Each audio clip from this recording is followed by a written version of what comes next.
literally just Man. I'm on the wrong channel. We're gonna be getting ads like crazy. Hold on. jailed because literally just arrest husband on the former tour manager. 2025 literally just started, and it looks like Nicki Minaj might be spending the rest of it in jail because Oh, criminal charges were just filed against her by her former manager, Brandon what Garrett, she for do? allegedly physically attacking him. Nicki is usually on the winning side of her legal cases, but this time around, she's actually on the losing side. And that's why she's been quiet as a mouse on social media after. Damn, wasn't she just the one that was coming at Ray J? I mean, those that have been following me, I know y'all remember we reviewed and reacted to Nicki Minaj spazzing on Ray J. Damn, Nicki, like, what's up, man? That's a whole man you trying to fight out here. Like, listen, Nicki, man, I get it. But shit, see, that's that. Listen, I get it, women empowerment, but that don't mean, just put pause on somebody like that. Like, come on, man. Now you being abusive. Like, what's up? Her tour. In fact, the alleged attack happened during her tour, so some people are speculating that she knew them criminal charges was coming. So she went into hiding. Brandon was initially She going on to the file run a now, civil huh? suit against her and Her make titties her out? pay What the up, fuck? but he decided to be petty and turn this into a criminal case so she can actually get a taste of that jail food. Child, one thing about Nicki, she gonna get herself mixed up in some foolishness every single time. Brandon claims he was working as a day-to-day manager for Nicki's Pink Friday 2 tour. But during her tour date on April 21st in Detroit, things got violent when she hit him multiple times backstage because he had failed to complete some errands he was supposed to do. However, according to Brandon, he had actually completed said errand and was on his way back to her when he received a text from the head of security, Larry Dathan, that Nicki wanted to see him in her dressing room.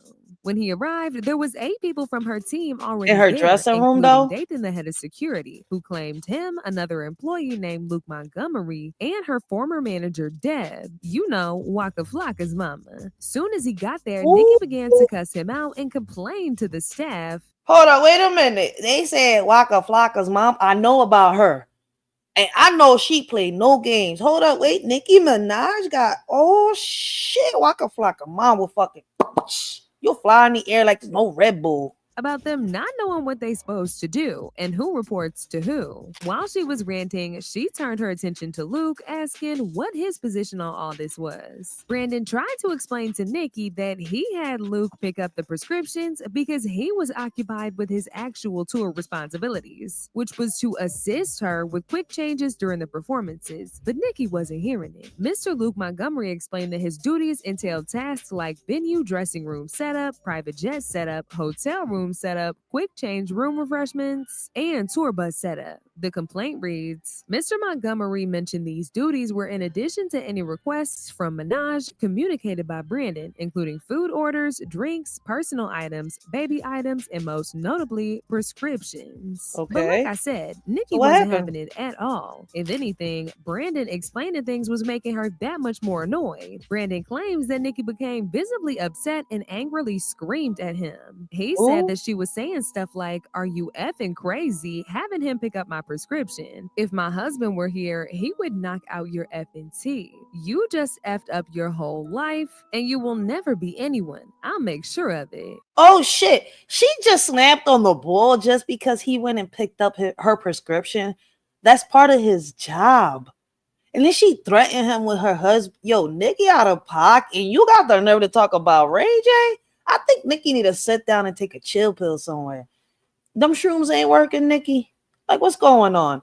Damn, man. See, for Ray J, we could sit here and say, Brandy, where the fuck is Brandy? Brandy, come get your brother. But with you, who do we call? I guess the Ghostbusters.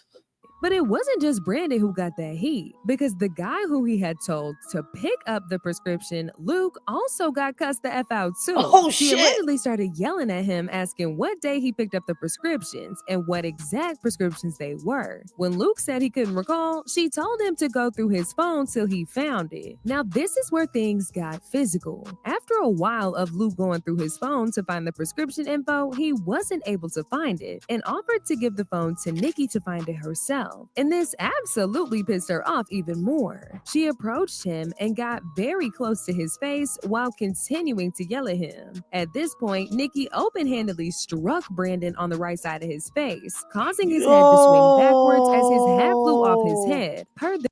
His head still attached to his head. His head is still attached to his shoulders and neck, hopefully, because she said, damn, Nikki just turned into a whole pimp, but with one side, she just pimp slapped that nigga with a one-sided hand. Like, what? That's the ultimate disrespect, but Jesus Christ, she hit him that hard. Was she turned into Hawk? That she knocked his head off his fucking shoulders?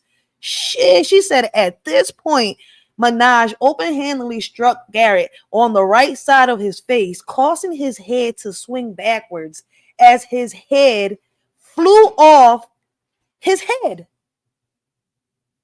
Oh, his hat. I was getting ready to say, yo, listen, but she said head. She didn't pronounce hat. That's why I'm over here like, what the fuck? Wait a minute. All right, let's get back to it. My bad. I guess I misheard the complaint. He also alleges that Nikki hit him on his right wrist, leaving it throbbing. After violently attacking this man, she kicked him out the room and he ran to lock himself in a nearby restroom for hours. As if that wasn't bad enough, he was fired that very night and he found out about it while he was still locked up in the washroom trying to process what happened. He said, yo, this is crazy. And you see that? Listen, man, screw all that, man. I'm a mother of 2 boys, right?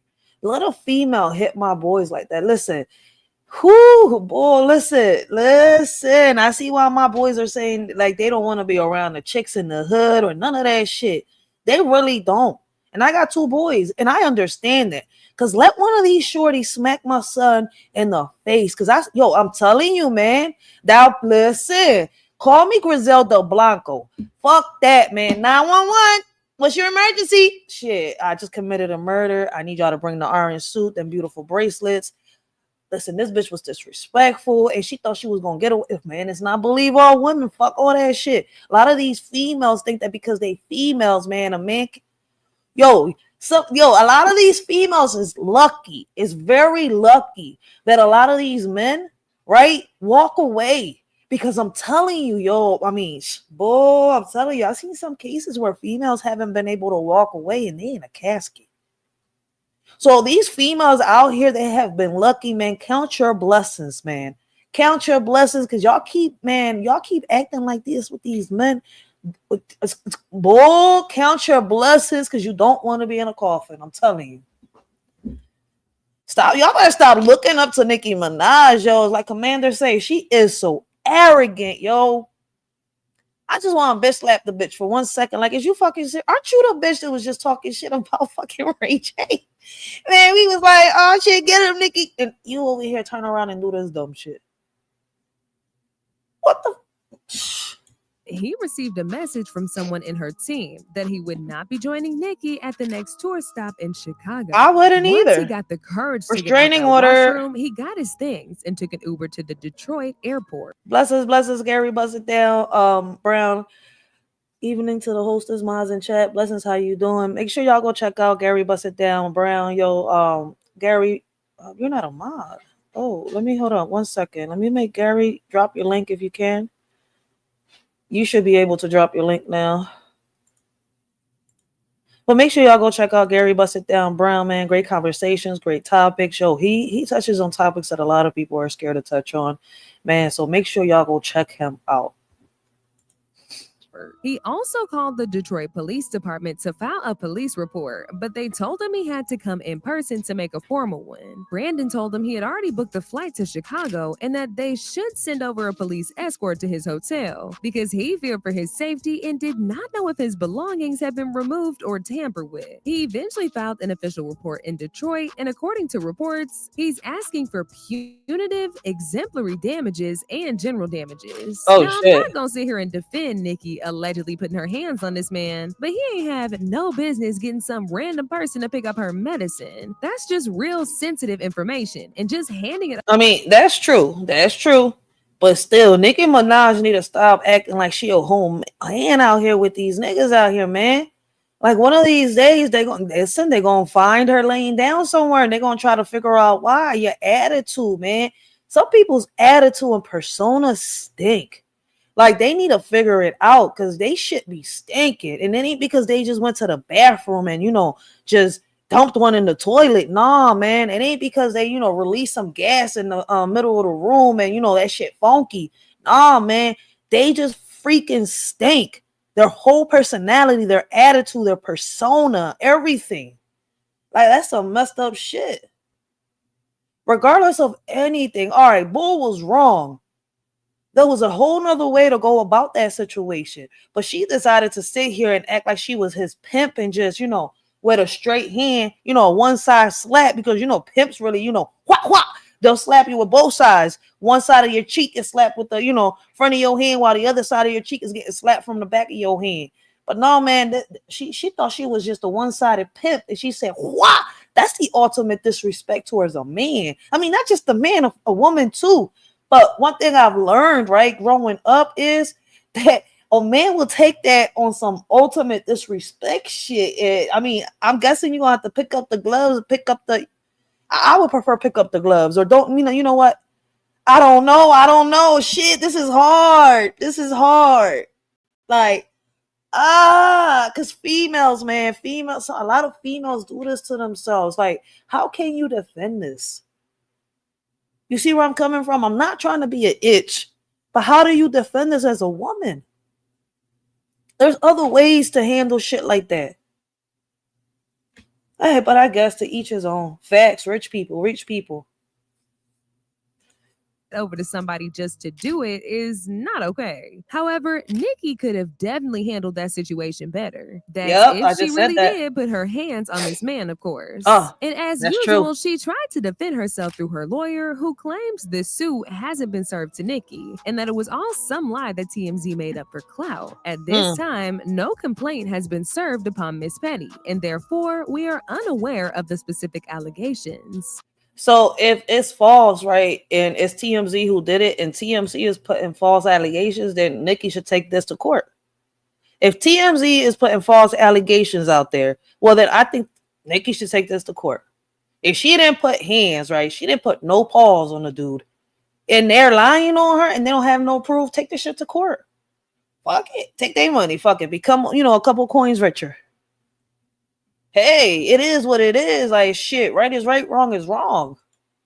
However, the lawsuit is as reported by TMZ. It is completely false and frivolous. We are confident that the matter brought by this ex-assistant will be resolved swiftly in Miss Petty's favor. And just when we thought things couldn't get no messier, TMZ reported again that the Detroit Police Department had issued an arrest warrant to the Wayne County Prosecutor's Office to determine whether charges will be filed against Nikki or not. If the request is granted, criminal charges will be filed immediately and she'll be arrested. However, some people are speculating that if all these allegations are true, Nikki might want to settle with Brandon so he can drop the charges. Because if he goes to pursue this, she stands a real chance of doing jail time. Mind you, Brandon filed this police report the very night the alleged attack happened, which means so if it's true, right, he's in all rights to sit here and sue Nicki Minaj. You see where I'm coming from? Because at the end of the day, if he puts paws on her or did back to her what she did to him, he be behind bars right now. And the cops ain't going to ask questions. They'll ask questions later after they put the cuffs on him. You see where I'm coming from? Like, it's crazy because, look, she put hands on him, right? And he pressed charges, allegedly, right? This is all allegedly, right? But she's still walking. If this shit was really the other way around, right? If the scripts were flipped and he was the one that pimp slapped her, right? He'd be behind bars. Then the investigation starts. It's fucked up to say it, but us women get away with a lot of shit, yo. Like, listen, I'm just speaking in general, right? If the shoe fits, wear that itch, right? If it doesn't apply, let it fly. Because I'm not speaking about everybody. But there are a lot of women like this, yo. Blessings, blessings. We got the beautiful Miss Chicago in the building. Miss Chicago, baby. He probably had some wounds on his body that the police would have record of. As usual, people had their own thoughts about this. Like this person who said, LMAO, did the courts tell y'all this information or it's from TMZ? The same TMZ that said Beyonce was performing somewhere she wasn't? The same TMZ that posted Liam Payne's body after he passed away? Yeah, y'all believe anything on the internet. They always called the charges completely false and frivolous. Another person said, it's 2025. Y'all gotta give the hate train a break. First off, if I hire you to get something personal and sensitive like my prescription and you pawn it off to someone else, my lawyers better buckle up because I'm boxing your ditzy slow tail into next week too. But now I want to know your thoughts. What do y'all think about Nicki getting accused of attacking that man? And do y'all think she's gonna be doing jail time or eventually settle with him behind the scenes? I don't know. Listen, if this is true, right? Like I said, Bull need to do what he got to do. If it's false, Nicki Minaj is entitled to sue them for defamation of character and take them for everything that they got. And if they broke, man, y'all better do that jail time. I'm dead serious. Listen, that's how I feel about this, right? I mean, there's a way, to handle everything, to deal with everything, right? At the end of the day. I mean, I don't know what y'all think and how y'all feel, but y'all can leave y'all can let a shorty know down below. But we're going to move on to the next topic, right? And we got Ice-T, right? Law and Order, Special Victims. Dun, dun. Oh, sir. What's up, officer? Officer, just let you know you're being recorded, okay? I'm headed to the DMV. That's where I'm going to get all my registration and everything. You know your registration expired since 2021. That's where I'm Damn. Okay, Ice-T, like, come on. You've been on Law and Order this long. Out of the show, you should have picked up some laws, some rights. Like 2021, come on, Ice-T. Really? Like, what's going on with the celebrities? When was this? 10 days ago. What do they gotta say? He been playing a cop for so long, he forgot he's still a civilian. Yo, real shit. You ain't lying. Having 7 cars doesn't sound like a luxury. Sounds like a headache. Wait a minute. Okay, hold on. Let's see. We got to listen to Sergeant Tutuola. Let's see what's going on. So you have your license expired as well? That's why I'm going to the DMV. Give me my paperwork. You're Oh, snap. Don't touch me. Don't give me like that. Give me my paperwork. Get this on camera. Legendary rapper and actor Ice-T, best known for his role as Detective Odafin Tutuola on Law & Order, was pulled over in New Jersey for what looked like a missing front plate on his Porsche. Things took a turn when officers found his registration and license were expired, leading to a heated exchange with the star. Here's how it all went down. Kilo comes back, negative stolen, 2015 Porsche 911, 2-door color gray. Registration expired. They're saying that he had missing plates and his registration was expired since 2021. So I don't know, but damn, man. I mean, Sergeant Tutuola forgot that he was Ice-T in real life. Like, Ice-T is his rapper name. So, I mean, he forgot he was a civilian in real life. I forgot what his real name is. I know it at one point. Damn, I'm catching amnesia. What the?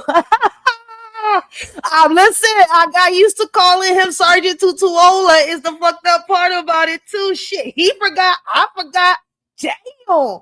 Like, you've been in Law and Order too long. I'm sorry. Let's get serious. You got a nice little car, though. I'm good. How's it going, sir? What's up, officer? Officer Sill, Hudson County Sheriff's Office. Let you know you're being recorded, okay? I'm headed to the DMV. That's where I'm going to get all my registration and everything straight on this car. At first, everything appeared to be normal as a simple traffic stop, but things would soon escalate between the actor and the officer.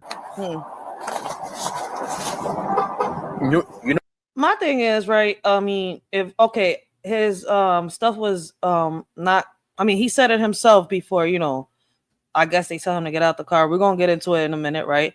But here's my thing. I mean, I'm not a driver. My baby pops is not here right now. But for those that drive, right, and those that have cars, pay insurance and all that shit, deal with registrations, right? I mean, do you have to take your car to the DMV to get the registration fixed and all that shit up to date? I mean, I don't know. I'm just asking. So, I mean, why not just give him a little ticket or something? Like, just give him a ticket. He told you straight from the gate that he's going to the DMV to get his paperwork and stuff. You know, I mean, he should have been did it. He should have been did it. He probably wasn't, you know, using that car or something. Like, you know, he gets, I guess he gets flown out and all that stuff to, you know, he's been in Law and Order for the longest. And they said that he hasn't, you know, registered since 2020. Well, I do know that I freaking am caught up to Law and Order Special Victims Unit. So it seems like he, you know, they still making Law and Order. Yes. I'm on season 25, I think, or 26, if I'm not mistaken. I'll check later on Peacock. I'm on season 25 or 26 on episode 8 on the mid-season finale, man. I'm waiting for them to, like, I'm still waiting. But damn, Tutuola, I just need to know, like, do you have to take the car? Because I don't drive, so I'm going to ask my baby pops when, you know, he has to fix the registrations and the license plates and all that. Do they? I think he does. I've seen him actually do it. So why fuck with him? Let's continue. You know, your registration expired since 2021. That's where I'm going. I'm headed right there. When did you decide to go and change? Yesterday, I went yesterday. But Yeah, but what I'm saying is, your registration been expired since 2021. the car's been parked. Are you sure? Yeah, of course I'm sure. That's why I'm trying to get this car set up to roll. Yesterday I went to the DMV and they said that their system was down, so that's where I'm headed. I got 7 cars. I'm trying to get them all straight.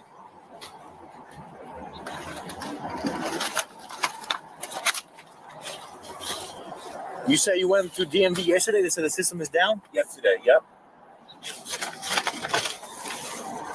What time was your appointment yesterday? I didn't have an appointment. They just take me. What's he gonna call the DMV and find out if their system was down yesterday or something? I mean, I don't know. Like, you on the street right now. You like on walking duty. I mean, driving duty. My You bad. didn't have an appointment to go to DMV. I don't need one Why is that? because they know me. Because they know you. Hey, he owned the Is your DMV passport- now. Do you have a driver's license with you? I'm getting that.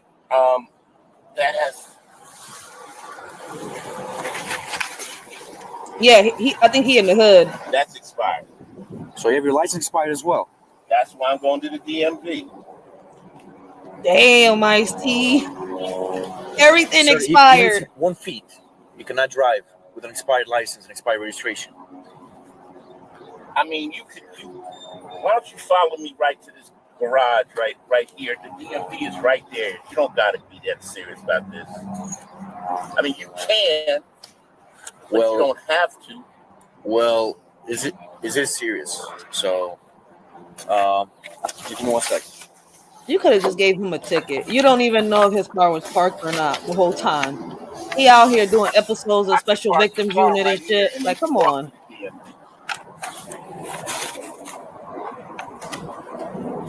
You just mad he the one that locked all the criminals while, you know, in Special Victims. That's some fucked up shit. You was a hating officer. 5-6. I'm good. I'm with our. Those are all the things. You said you have other vehicles registered. I have 7 vehicles. Okay. Receipt, do you want me to start the hook? It's 5-6. It's the somebody. You could have drive the other vehicle who was registered and get this one How can I registered. handle this? Can I handle this? You gonna take me to jail? I'm not gonna take you to jail. Okay, can I park the car here and walk to the DMV? I'm gonna tow your vehicle. It's No, you're expired. not. You're not gonna tow my vehicle. Let me park my car right here. You're not gonna move your car, sir. You give me your keys right now, and I'm gonna tow your vehicle. You try to be more respectful with me, I'm gonna respect you the same way. But then let me. You see, I'm going to. No, you're not gonna Appreciate tell me the what to comment. do. I I'm gonna appreciate tell the you what to comment. do. So give me your keys right now. I appreciate the comment to Mean Dean. Okay. Mean Dean says the plain truth is if I got pulled over with no registration and expired driver's license, my car would be towed, and rightfully so. Everybody, when pulled over, would say, I'm going to a DMV. That's a good point of that's a good point. That's a good way of saying it, good way of seeing it too. See, listen, I don't drive. I drive bikes and stuff like that, but I don't drive no cars. So that's why I asked the question. Shit. So okay, so at least he had to have at least if he would have had his license on point, right? Then I think he wouldn't have probably had issues. But still, right? They would have still took the car even if he had a good license, right? Damn, that's crazy. Ice-T, you've been working as a damn detective so long. You forgot you was a civilian. Boy. I'm gonna go that route. I asked you, can I park my car? I said not. Give me your key, sir. Oh, they gonna tow his John? If I'm not under arrest, then I'm getting out of my car. Blessings, Chica Wapa. I hate that I can never pronounce his name. Blessings. How you doing? Give me my paperwork. You fucking. No, don't touch me. Damn. Don't do me like that. Give me my paperwork. Get this on camera.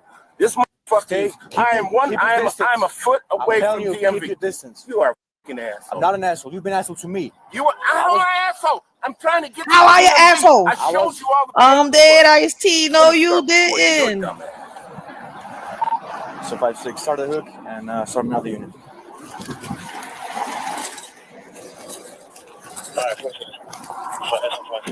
You're in the parking lot for Dunkin' Donuts, right? 5-6. Irish communications to SO83. The actor began recording as the officer called for backup. Ice-T appeared visibly angry, I didn't know frustrated that. the officer didn't Okay. give him another Shout out to option to Gary Bustle register Down his Brown. vehicle. Irish to the SO83. He's going to be 9001 Bergen Line where the Dunkin' Donuts is.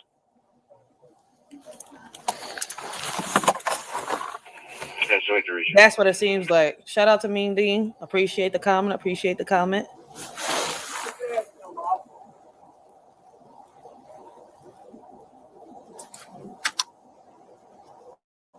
Ice-T fucked up. Or should we call him Kutuola? That's 5-6 to take another line, bro. Facts, drama. Listen, I ain't gonna sit here and lie. I wasn't expecting him for like, snap out. He in the wrong. Like, damn.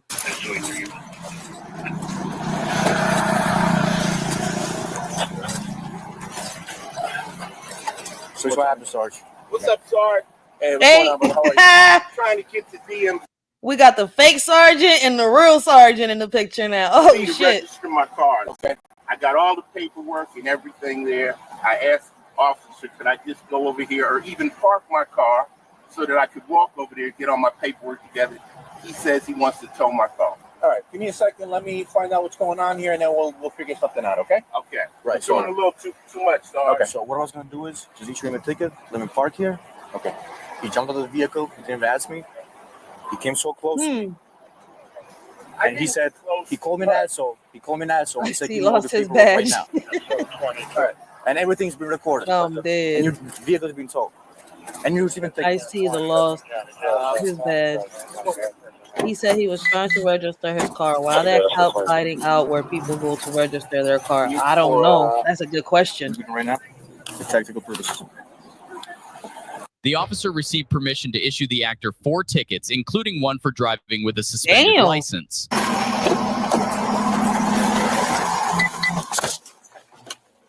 How much them tickets gonna come up to? 4 tickets. Ice-T, you fucked up, man.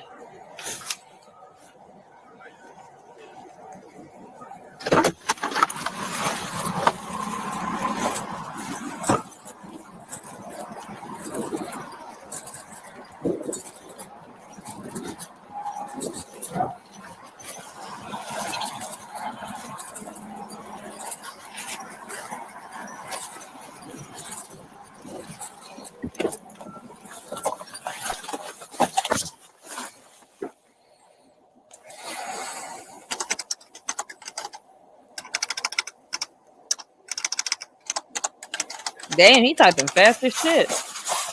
Oh, no, he not. What's up, Sarge? Oh, shit. I forgot to... Oh, shit, in the towing. And that's going to be it, right? He's going to leave the car here?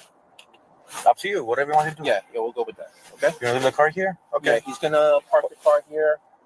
No problem. Go across the street and get the paperwork for the car. Okay, but he's getting 4 tickets, though. Okay. They had to negotiate this? What in the world? Yo, I don't think that an actual civilian, they would negotiate this. I think that because he's a celebrity, they made this negotiation. Because, I mean, in the comments, Mean Dean said, a regular civilian would have just gotten his car towed away and shit. But Ice-T, it looked like they just, made a deal. Like they was in the actual show. What in the world? Yeah, that's what it seemed like. Since when the actual sheriff, man, listen, the real sheriff, no, listen, there's some sheriff to sheriff type shit, man. I said sheriff, yeah, no, sergeant. I keep saying sheriff. I don't know why. Listen, it's some sergeant to sergeant type shit, man, because they just made a deal. Like, fuck it, give him the 4 tickets, let him park his car there, and let him go fix his paperwork. Damn, man, this was his lucky day, and he snapped on the cop too. Like, shit. Officer was like, he disrespected me. Driving motor vehicle, driving with an expired license, okay. Improper display, he got no front plates and no inspection sticker. Okay.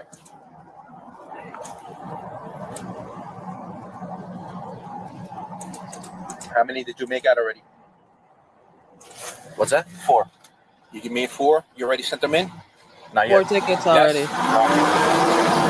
Can you bring it down to 2? Nah, sorry. Okay. All right. No, that's up to you, bro. I can't. Okay. All right. All right. I can't tell him as a sergeant what to do. Mm-hmm. I can guide him and I can make a recommendation. Mm-hmm. He's going to give you 4 tickets. Okay. I asked him not to give you the 4 tickets, but we could bring it down to 2. He said no. He's giving you the 4 tickets. What are the 4 tickets? He says you have no front plate, no inspection sticker, no registration, and your driver's license is expired. Okay. All right. Oh, Ice-T took that, John. All right. He remember he was a sergeant too on the show. Not in real life, but he remembered.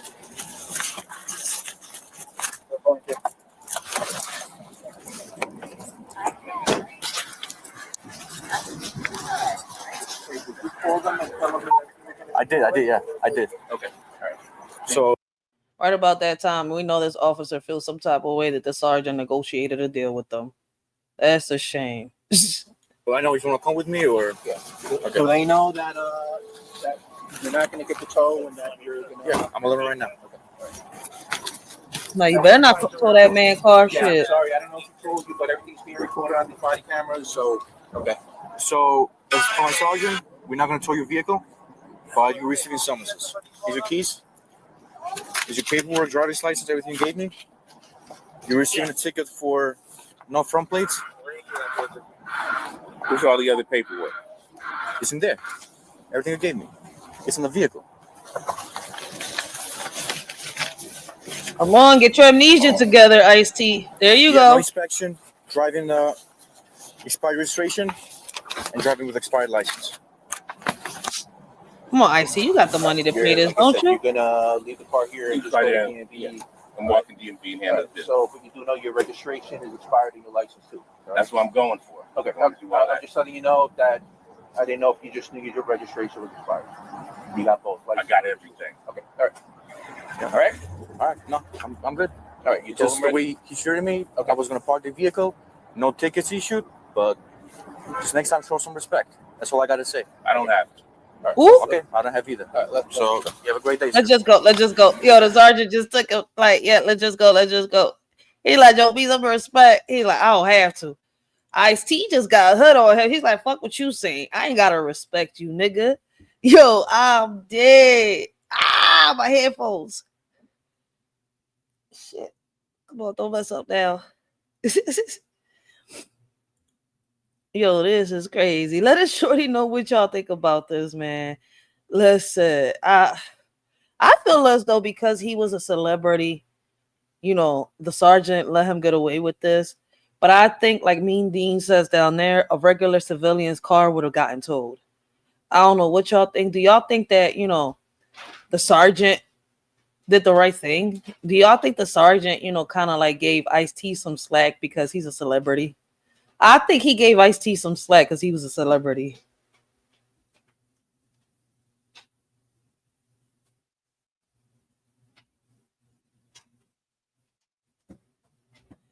Listen, Ice-T kind of snapped on the officer when the officer said he was going to tow his car. Listen, for a split second, the hood came out of Ice-T. He was not in the film. You know that officer was mad as shit. He's like, next time, show some respect. He's like, I don't have to. I'm dead as shit. Look, listen, I'm sorry. Ice-T was like, nigga, man, I was a sergeant on TV. I know the laws, I know the rules, and I know all that shit. Listen, I gotta laugh and make it funny, man, because this shit is crazy, yo. Real shit, man. Let me see. That's what's supposed to happen. Shit, I wish they cut a deal off to everybody in the hood like that. I mean, not the ones that are driving recklessly, but if somebody's not driving recklessly and they, they're I mean, I don't know. This is the first time I've ever heard. Stop. This is the first time I've heard somebody that didn't have, no license plate, expired license and stuff like that say, I'm on my way to the DMV. He probably was, but see, we can't assume, we can't judge because we don't know if he probably was, right? And as a celebrity, what if he had that car parked there since 2021? I mean, he has been active still in Law and Order. So, I mean, shit, I just got done watching the last episode. I'm waiting on the next episode to come, and they're gonna have us waiting months, man. So that I mean that means that they're gonna bring the mid-season episodes of Law and Order back, like the next mid-season. I don't even know how to call it. He wasn't headed to no DMV. I don't know if he was. Next episode is Thursday. We'll find out. Snap, yo. He forgot he was a civilian. That's what I can sit here and tell you, man. I ain't a driver, right? So I don't get tickets and I don't get pulled over. But shit. I mean, let us shorty know what y'all think, man. I don't know. I think he got off a little easy, and he in the hood. Maybe I'm wrong. Shit. But that officer was not believing him. That sergeant came and said, you know what? Go ahead, give him the 4 tickets, but don't tow his car. Like that shit right there is like, oh, you're playing a little crooked now, huh? You don't realize that your employee has his camera still on. That's why I'm like, yo, we can go about this in so many ways. I would love to hear y'all perspectives on this show. OMG. Let's continue, man, because how long I've been on here? Oh, we 47 minutes, 28 seconds into this, John. Let's go to the next one, right? Because we're going to be diving into the rabbit hole today. We definitely going to be diving into the rabbit hole. Let's start with you, Patrick, and the... All right, so we got Mexican president responds to Trump's remarks about changing the name of the Gulf of Mexico. Oh, shit. Trump wants to change the name of the Gulf of Mexico? Why you want to do that? Okay, let's find out. Response by Mexico's president very specifically to the renaming of the Gulf of Mexico, the Gulf of America. That is very specifically what Donald Trump said he would do. Yes, and of course, the legality of that, the American president just can't rewrite names on maps necessarily. But Mexican President Claudia Sheinbaum was asked about it in her daily briefing today, and while it is certainly insulting to many Mexicans that this body of water that their entire lives, throughout modern history has been called the Gulf of Mexico would somehow be magically renamed the Gulf of America. She had some fun with it at the press conference and actually sort of poked fun at Donald Trump and actually came back with her own suggestion for what this body of water could be renamed as. Obviously, the name Gulf of Mexico is recognized by the United Nations, by a United Nations agency. Why don't we call it Mexican America? It sounds nice, right? Since 1607, the Constitution of Apatzingán referred to it as Mexican America. We're going to call it Mexican America. It sounds beautiful, right? And the Gulf of Mexico has been recognized internationally since 1607 as well. Yo creo que ayer Yesterday? So wait a minute. So Trump has that much reach that he could go over the president of Mexico and change the name of a state in Mexico or a city, town. I don't even know how to say it. President Trump was misinformed. He was told that Felipe Calderón and Garcia Luna still govern in Mexico. But no, in Mexico, the people govern. Oh, shit. The way it's supposed to be so here. I think this is some of the frustration you're hearing about the region that President Trump, as he did during his first term, or soon to be President Trump, as he did during his first term, kind of brings his own facts into the equation. And certainly that has been the frustration in Panama, where, of course, the canal now for 25 years, nearly 25 years, has been in Panamanian hands. Oh, wow. So, wait, he said, what's been in Panamanian hands? Trump is trying to change the name of the Gulf of Mexico. I thought only the president of Mexico could do that. Oh. Because he's the president of Mexico, like Trump is the president of the United States. I didn't know that he could go that far. You know where the Gulf of Mexico is at? It's in Mexico, ain't it? No, it's down on the southern states. Oh. The Gulf of Mexico. Look at where is that on the map? Like New Mexico. No, that's still part of the United States. That's still in the Western Hemisphere. What I'm talking about is Louisiana and all that down there, Texas, all those southern states, there. Georgia and all that. So it's like a new. Okay. It's falling underneath the southern states. That's why he has rights. That's why I'm like, wait, what are you talking about? No, I know it's not Mexico. It's just called the Gulf of Mexico because it borders Mexico, but it also borders the United States. Damn. But it starts where the southern states line is at, the coast. The southern coastal. So, do you think that he could cause a war with that? Because it's a woman president now over there, and you know how women get. He said she'll be all right. I'm dead. Only my baby pops. You know, he said she'll be all right. I don't know. Like she fighting hard. Like she's really been speaking up, and she says, you know, her people govern. So she's letting the people speak, and I guess the people don't want that shit. But if it's in between the United States and Mexico, shouldn't they just come to an agreement? I don't know. Maybe I'm tripping. It is being run by Panama, despite what President Trump says that somehow China calls the shots on Panama. I need one of this one. Officials have said, well, they are concerned by China's rising influence in Panama and the region. Yeah, facts. Texas was owned by Mexicans before, but you know, the United States has parts too. Like I don't know how to explain it. Like, you know, and especially after the Spaniards did what they did, and the British and the Europeans. So it's kind of like it's hard to explain. That's why when we go down the rabbit hole, right? I'm glad Jigwaba. I can never say his name. Babe, read that for me. See if I can pronounce it. Jigwaba. Jigwaba. Okay, Jigwaba. Not Jigwaba. Jigwaba. Jigwaba. No, stop saying ja. It's ya. Jigwaba. Jigwaba. Jigwaba. Okay, Jigwaba. That's my teacher. Chill. He helps me pronounce it and know I'm not a little kid. But yeah, like when we dive down the rabbit hole, we gonna be there though. I'm not sure which videos we got, but I don't think we've hit Mexico yet.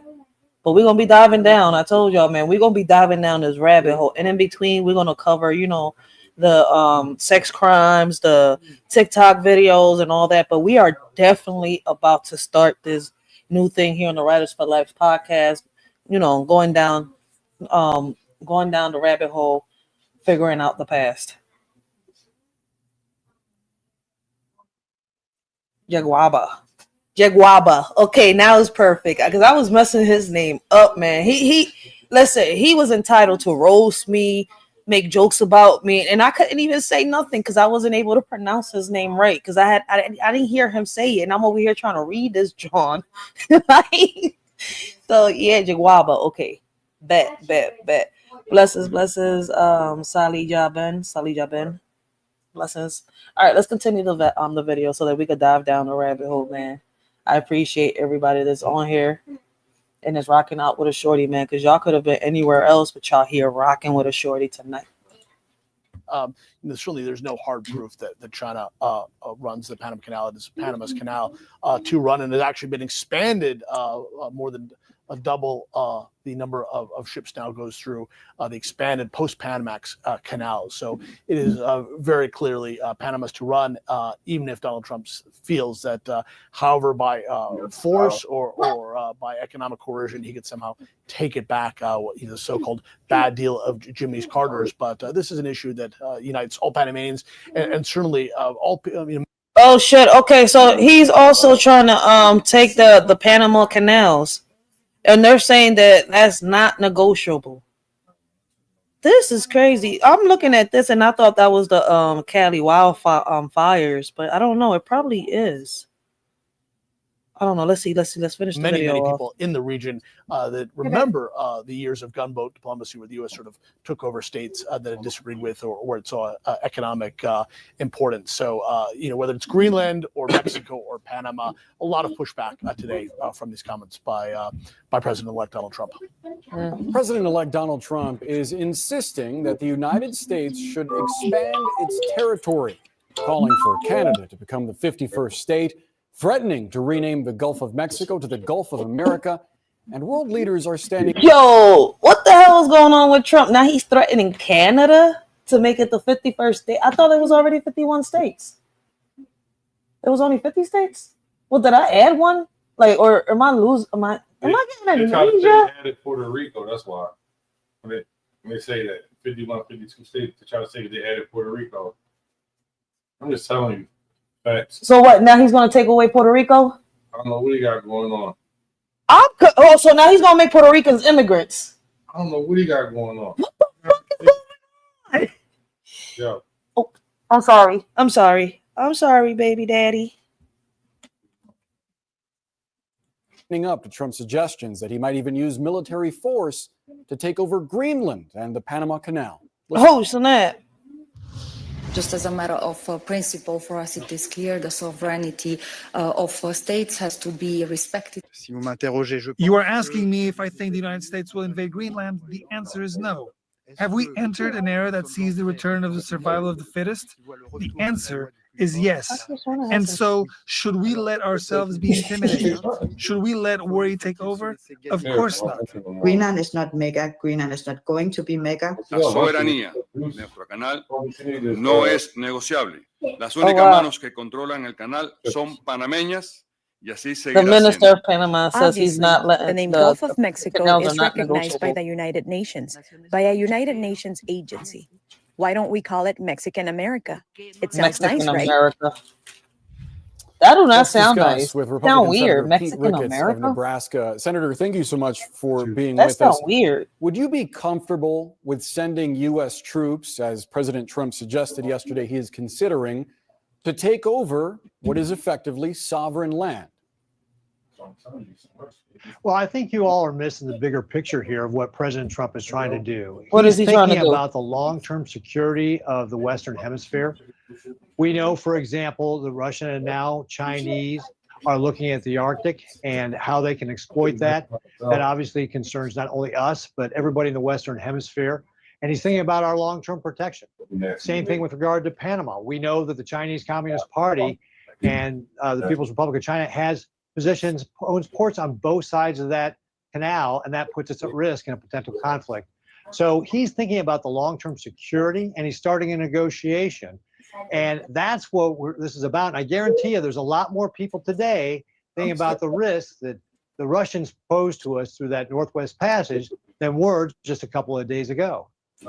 So I do want to ask you about what you mentioned, that Hong Kong-based company that owns seaports on both sides of the Panama Canal. But I do want to go back to the question, because Trump is putting out there the idea that the U.S. military might be involved in some kind of foreign entanglement over sovereign territory. How do you square that with his campaign promises about keeping the U.S. out of needless wars?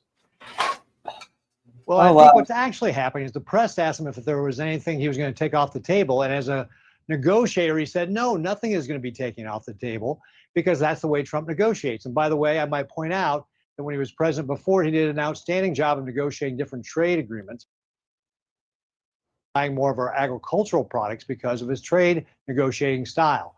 So it really gets back to President Trump is beginning a negotiation. He's also trying to think long term about the threats to this country and keep us safe. And that is what he's talking about when he's talking about Greenland or the Panama Canal. How do we keep this country safe long term from some of the threats we see from countries like Russia and the People's Republic of China?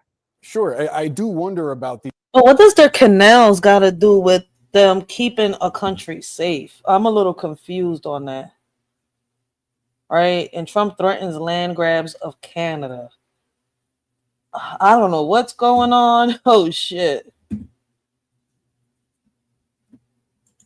The approach, though, Senator, because there is the risk of alienating allies. And to your point about Chinese influence over shipping and port operations around the world, it is a risk, especially if they weaponize supply chains, which they have shown a willingness to do. That Hong Kong-based company that owns those seaports at both ends of the canal, those are private infrastructure investments. And Chinese firms have done this all over Latin America, all over Africa as well. I'm sure this isn't news to you. I wonder if you think the U.S. would gain more in competing with Beijing by expanding those same kind of investments, making more partners, rather than bullying, hinting that we'll use force if we don't get what we want. It is a mistake to believe that any sort of private company in China is actually private the way we think of it here in the United States. It's simply not true. Under Chinese law, every Chinese company has to do whatever the central government wants it to do. It's called communism. It's something China has been governed under for decades. And just because they've changed some of the ways they've done things doesn't mean that every Chinese company doesn't have to do what the central government does. So the fact that these are under Hong Kong companies doesn't mean anything. They would have to do exactly what the Chinese government would Nevertheless, tell them to do. on the question of the approach to these foreign countries, is it better to suggest that you might send your military to Panama, or potentially suggest that there might be a way that we could work together on infrastructure projects to maintain U.S. influence in this hemisphere? I think that, first of all, again, people are missing the bigger picture. President Trump was asked if anything was on the table, and he said everything's on the table. That is where a lot of this is coming from. And yes, absolutely, we have to do a better job of getting out there and telling our story, of making our investments, making sure that we're targeting our investments and our aid to countries that are helping us out, and doing more, for example, in Africa to be able to combat what China is doing there. Panama Canal is another example. Yes, we have to do a better job. This Biden-Harris administration has utterly failed us on foreign policy. Their appeasement-first approach has left us less safe. Hey, they fell, yeah, but how is this helping anything? Because it seems like you're trying to start a war. Oops. We have to do a better job in this next administration. Senator, I do want to get to quickly the fact that Trump is set to meet with Senate Republican leaders later today. I imagine he's going to try to persuade some folks on his cabinet picks. I know you met with Pete Hegseth last month.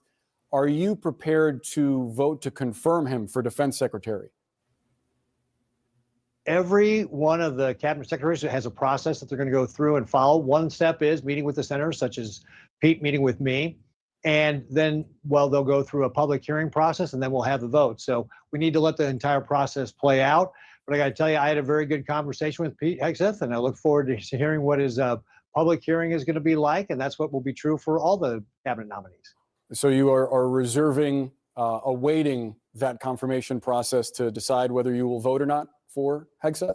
Well, we have a process that every one of the candidates will go through, every one of the cabinet nominees will go through. We need to allow that process to play out. It includes meetings such as senators with me, but also the public hearing as well. And that's going to be important for all the cabinet nominees. Senator Pete Ricketts, I wish we had more time. Unfortunately, we have to leave the conversation there. We appreciate you coming on and sharing your perspective. Great. Thanks, Boris. Yo, look at this, man. Look at it. Oh, okay. So we're going to end the video with Papa Duck. This is all crazy. I mean, I don't know what Trump is trying to do, but it doesn't seem like he's trying to help on that situation. Like, I feel as though, like, if these countries are saying no, right? Isn't there another way, to bring a solution to the table than to try to start a war? But maybe I'm wrong, right? Maybe I'm misunderstanding what's going on. But it's like I said the last time, right? I think it's going to be kind of like a repeat of the last time that he was in office, right? Out of the two worst evils, I guess a lot of people voted him. But like I tell people, right, he's in office more because of the electoral votes. I don't know if I'm saying it right, but that's why he's really in office. Because people was really flip-flopping between him and freaking Kamala. Shit, I voted for Jill Stein. Shit. She ain't win. She needed to be more, more vocal and more out there with it. But hey, let's see. But let's hear what Papa Duck got to say. He's talking about the Texas, the South is freezing, and California. The West is on fire, burning. What's really going on? A day ago. Look at this on the cows. Cows freezing, bro. This is in Texas, bro. Cows freezing, bro. Look at this, bro. You mean to tell me? Hey, look at this. The tire is frozen and won't move. You mean to tell me something ain't right? Something ain't right. Look at this, bro. That's all in Texas? Look at this. This inside the house. Something ain't right. Look at this fucking fish tank. How can a fish tank freeze, bro? I didn't know that it snowed in Texas. Does it snow in Texas? Hold up. I'm about to search this up. In what parts of Texas does it snow?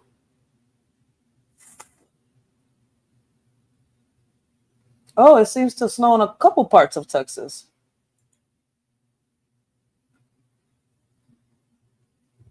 So it says Amarillo, El Paso, Guadalupe Mountains National Park, Lubbock, Dallas Fort, Houston, Dallas, Big Bend National Park, and San Antonio. Oh, wow. I didn't even know that it snowed in any parts of Texas. I thought it was nice and, warm over there. A fish tank. I told y'all weather modification is real, and these people are trying to play God, bro. They are actually fucking up the weather, bro, with heart. Go look it up. Look at this, bro. Look at this, bro. Man, look at this. Look at this door handle. Look at this shit, bro. That's crazy. Something ain't right. This shit, let the window down. Look at that. Let the window down. It's a big blanket of ice. Get the fuck out of here. Oh, wow. Come on, my nigga. Something ain't right, y'all. Some ain't right. You feel me? And I've been telling y'all, anytime you see something like this, man got his hand in it, man. Half the world on fire. The other half is free. It's freezing. Like, they is really trying to play God. The weather, I mean, y'all, what y'all think? That weatherization shit, what is it called? The weatherization program? No, it's not the weatherization program. That, I forgot, it's called weatherization something, right? And if you look into it, it's like a project or some shit like that, right? Whereas I think they can make it snow, they can make it rain, they can make it hot, they can make it cold. Like, I guess they're getting better and better, right? And I don't even got my disclaimer on this John right now. Damn. Freezing over, man. See, what I'm trying to explain to people is this. When you see something so much, right, you develop cognitive dissonance about this issue. And it becomes a part of the norm. And this is how America trains us Shout out to Mean to Dean. tolerate bullshit. I'm dead. Because no one's going to Shout out say to Mean anything. Dean for The the NBA comment. gonna keep NBAing. NFL gonna keep NFLing. Everything gonna keep going as planned, as if ain't shit going on, bro.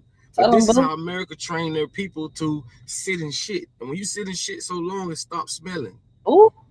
It's the same thing with black folk when something happen. A police do something to somebody, we got this shit on tape and everything. All they gonna do is send them motherfuckers, same old regular ass niggas, Al Sharpton and whoever the fuck they gonna send. They go meet with the family to get they photo ops and shit in and march and do shit. We conditioned, man. We are conditioned. Hey, that ain't no shit that lie. we do, and people don't understand what conditioning Preach, does. When you preach. put forth belief systems, this is how you create a way to control people without them even complying, without them even, pushing back. Like we all, and when I say we all, I mean we all. I ain't gonna say me because I don't work for nobody, but I'm just saying for the working people.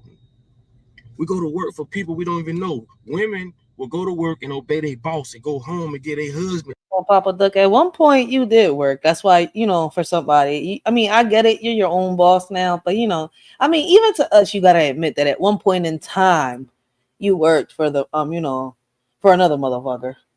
I love you, Budo. Keep preaching. Keep preaching. With all the hell in the world.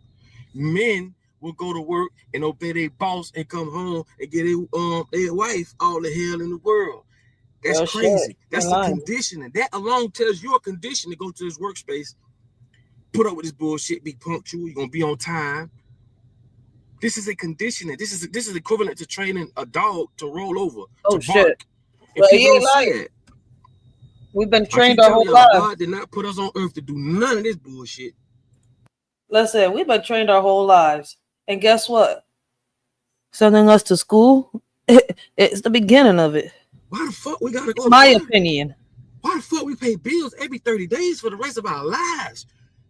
See, the money is a tool. The money is the tool to make us all slaves. If you white, if you brown, if you anything of color or non-color, doesn't matter. If you feel as though that you're not under any type of dictatorship or slavery, then you are caught up in a mental bondage, and you don't even know it. People still don't understand, right? The difference between back then and now is that we free slaves. You see where I'm coming from? Like, shit, our ancestors went through a lot, right? And we don't know how much of our history is completely true, right? It's like we have to decipher the truth, right? Out of these coded books, right? That have been, written throughout history, right? And even videos, right? Like, that's the crazy part. Like, a lot of us, like, listen, that's why I'm glad we've been diving down the rabbit hole, into the past, right? Learning our history about ancestors, presidents, wars, and much more, man. Because we have learned a lot, yo. And it's crazy, right? And the one thing I could sit here and say, something that I've learned is, right, throughout history, nothing has changed. We're just, different times, different eras, different, I don't know, I guess dimensions. I don't know. But for real, different times, different eras, right? And nothing has really changed except that, the chains went from hanging around our ancestors' necks, right, with bells and all that around Christmas trees, right, and us being slaves to these smart devices, right? That's the only difference, right? Like, listen, man, we'll get into that. That'll be for another live, right? A topic for another live. But hopefully, y'all understand what I'm trying to say, right? I'm not trying to get this channel strike down, but I am trying to, talk the best way that I can, right? And hopefully that y'all understand what I am trying to say. Because YouTube be shout out, man. I've been thinking about making a Patreon, but see, Patreon be charging people to see content. So I mean, hey, let's rock out with YouTube as much as we can. Like, I just gotta, work around on how I say things, because it's not what I say, it's how I say it. And sometimes, man, I have no filters, right, in my mouth and no hairs in my tongues, and I just don't give up. And I just say how I feel exactly. I don't want to go around it, right? I don't want to curve it. I don't want to sugarcoat it. I just want to say it right there, raw and uncut. But that has gotten me in trouble sometimes. So let's continue. Shout out to Papa Duck. Keep preaching, boo. You get up and do shit with nobody putting no gun to your head. Oh, we gotta go to work. No, the fuck we don't. They just created a construct in this world where you got to have these. And who print these? They do. So of course they're gonna put the dangling carrot in front of you and keep you coming and going left and right and this and that and whoop de whoop. Then when they divide us, it's over with. And half the world on fire, man. Facts. Record-breaking weather conditions, bro. Shit that ain't never happened. Stay safe, Mean Dean. Stay safe. I appreciate the support. I appreciate for you rocking out, man. Guys, make sure y'all subscribe, right? If y'all haven't subscribed, subscribe, because the shorty does not schedule her lives. I just pop up, man. My life is hectic, right? I'll be out here. I'll be putting in that footwork in the community while I'm taking care of my family, right, and trying to get myself together. So I do appreciate all y'all support, man. Let's continue, man. And like I said, I appreciate all of y'all. If y'all haven't subbed up yet, make sure y'all do. And people just act like this shit is cool. You know what I'm saying? I wouldn't be surprised if it started snowing here in Florida.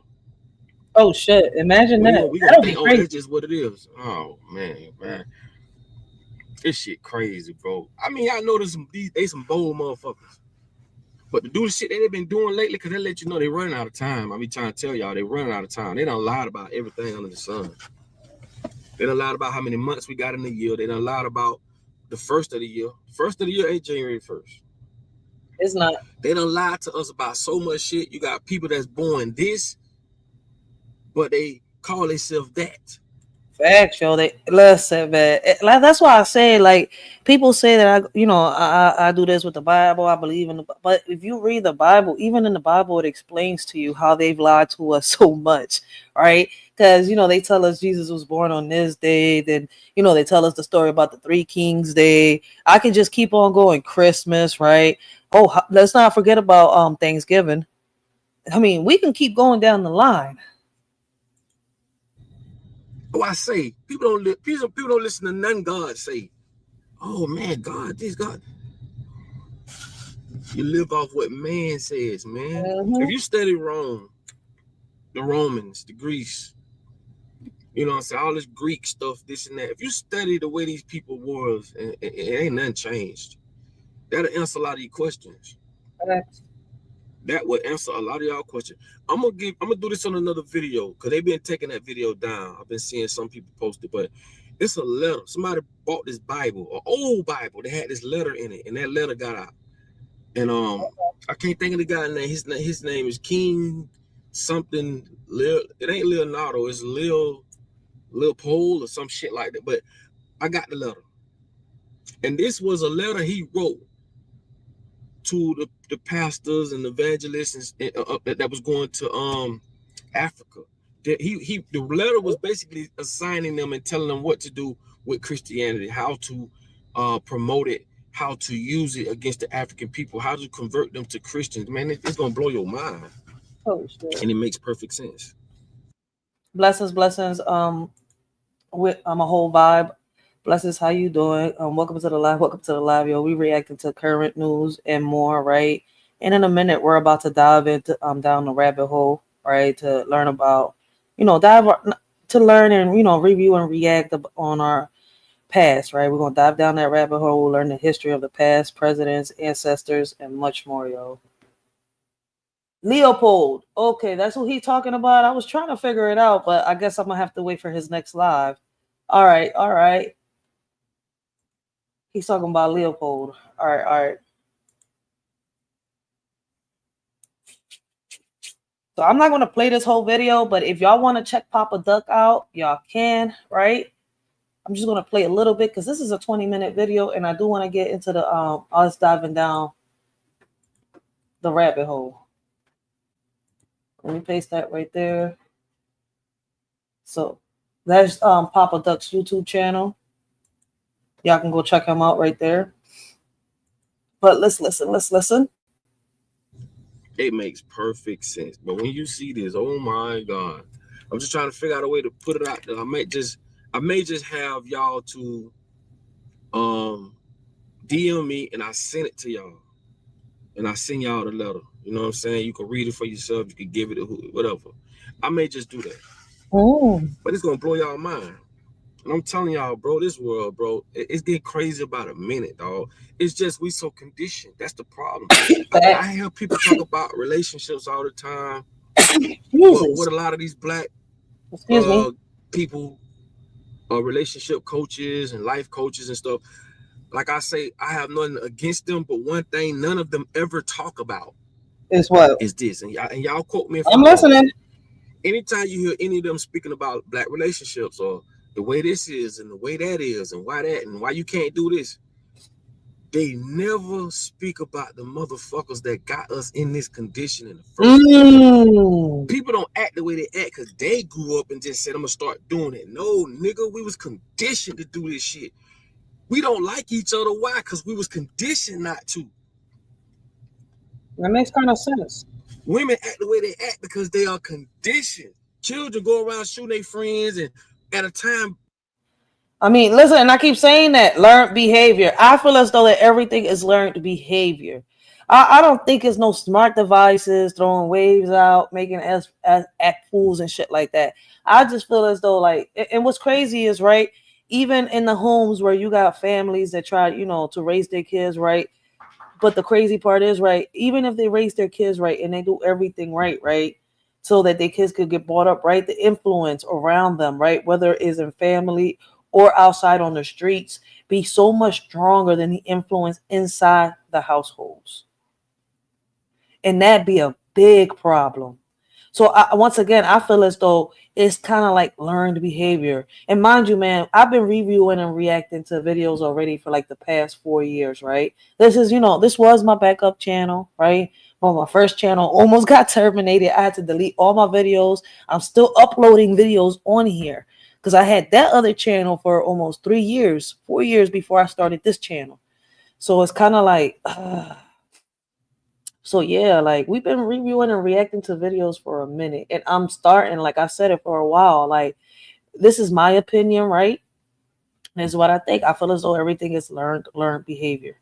We create these things. Something that we've learned diving down the rabbit hole, right? Back then, right, our ancestors had a problem. They were their biggest enemies, right? And now we are our biggest enemies, right? Before the Europeans took over and everything, right? I mean, they had a different way of living and stuff like that. And they went hand in hand. That's a good thing. But I feel as though, right, that back then, even them, they had problems. Like that's the crazy part. Like diving down the rabbit hole, learning about the past, learning the history about our ancestors, right? The presidents and the wars and much more. I'm saying, and I'm not saying that every video is true, right? Because before, how I learned my history, right, was through textbooks, actual books, hardback books, right? And I have a porch full of boxes with history books, different types of history books, different types of, how can I say it? Reading books. I got encyclopedias. I got dictionaries in the porch. It's like, that's how I got my knowledge at first. And then I started comparing, the videos. And some videos, don't add up to the books. A lot of them I had to, connect the dots. And, I don't just watch videos, but, I do a combination of both. Like, I like learning. So, I'm like a detective with a board, right? And I got a red string with, little pins, and I'm just sitting here connecting dots on some real shit. I just love history, for real, for real. And if I had the money, I'll get me a freaking RV and I would travel the world. And I'll go live doing it too if I had to. On some real shit just to show some shit because I want to learn.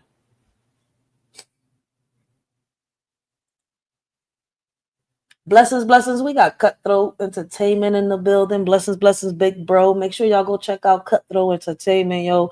He be having some great conversations, some great topics, right? And he is funny as hell. Make sure y'all go check out Big Bro, yo. For real, for real. Y'all will not be disappointed. Cutthroat, you can leave your link down below.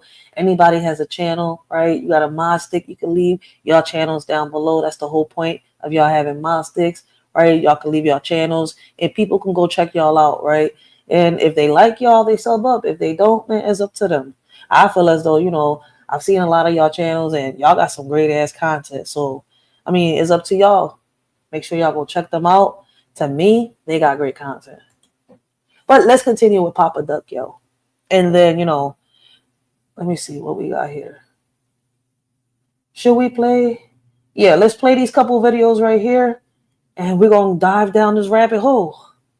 So we got 744. Let's hit, let's see what else he's going to say. And then go on to the next video because I really want to dive down this rabbit hole. When back in the day, another young boy, black, shooting another young boy, black, was unheard of. Fast forward to today, they are conditioned to do that shit. Yeah, I know it was slavery, it was this and all that was fucked up. That was real fucked up. So I understand that part. But other things that goes on in this world, bro, we are conditioned to do this shit. We conditioned to eat 3 times a day when we don't supposed to. Facts. Actually 5 times, right? Is you got the 3 meals, right? Breakfast, lunch, and dinner, and the 2 snacks in between. So it's actually 5. Right? We conditioned to go to school. School is the worst thing that ever happened to us. That is where you go get the programming. Okay, it's nothing up there. It's just like a computer. There's nothing on the hard drive. But when you go to school, they teach you to love government more than you love your own parents. They teach you to go to school, go get this big ass debt when some people in their 30s and 40s still paying. Go to school, make the biggest financial decision of your fucking life.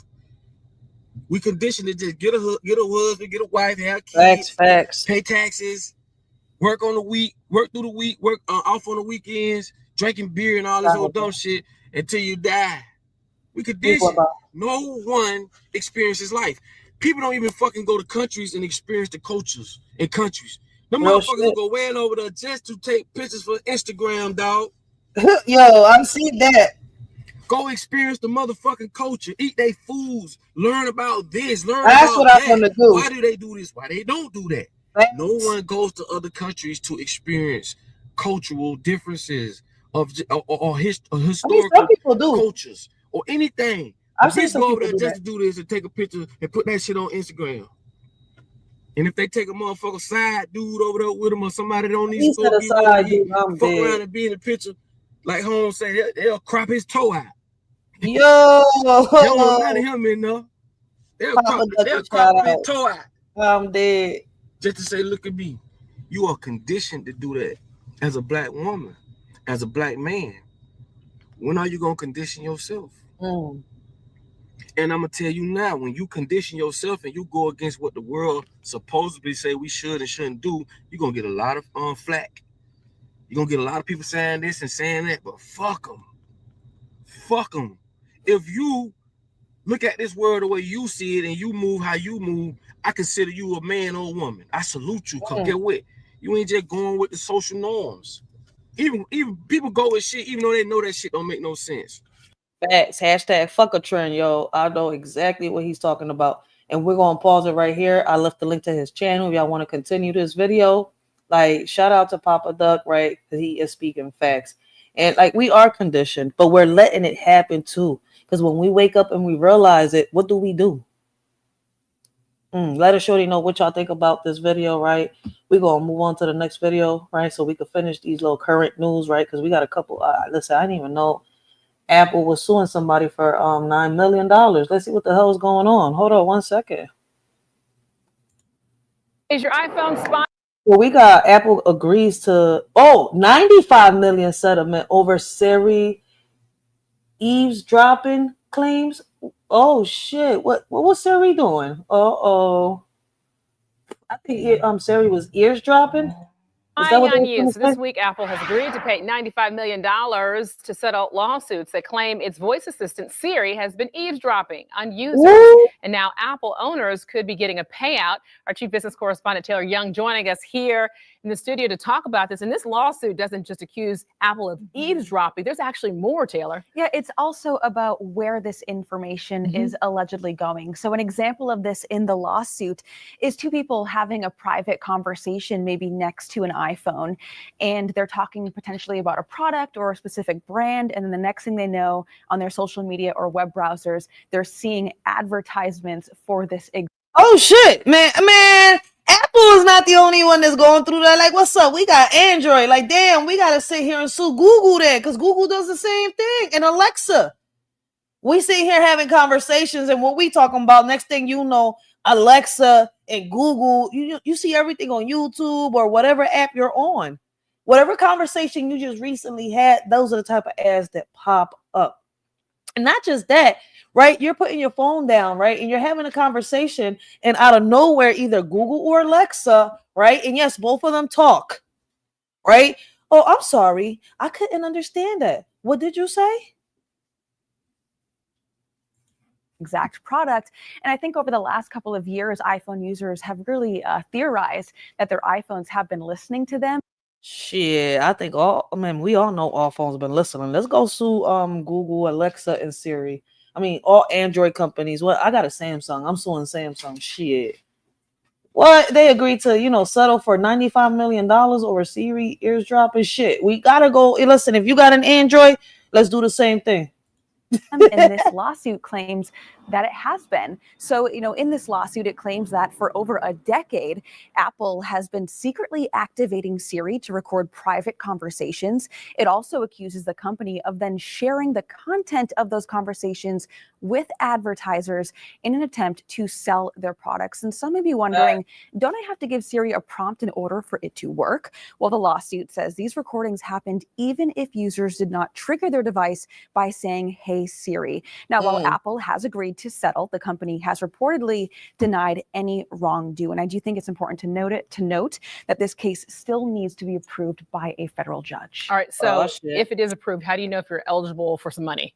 Yeah. So first of all, it is estimated that millions of Americans could be potentially have a pot of some of this money. And it's not just iPhone users. So the settlement would apply to anyone in the US who owned or purchased a Siri-enabled Apple device between September of 2014 to December 31st of 2024, so this last Friday. Those devices include a long list of Apple products, including the iPhone, iPad, Apple Watch, MacBook, iMac, HomePod, iPod Touch, and Apple TV. So really everything across the board owned by Apple.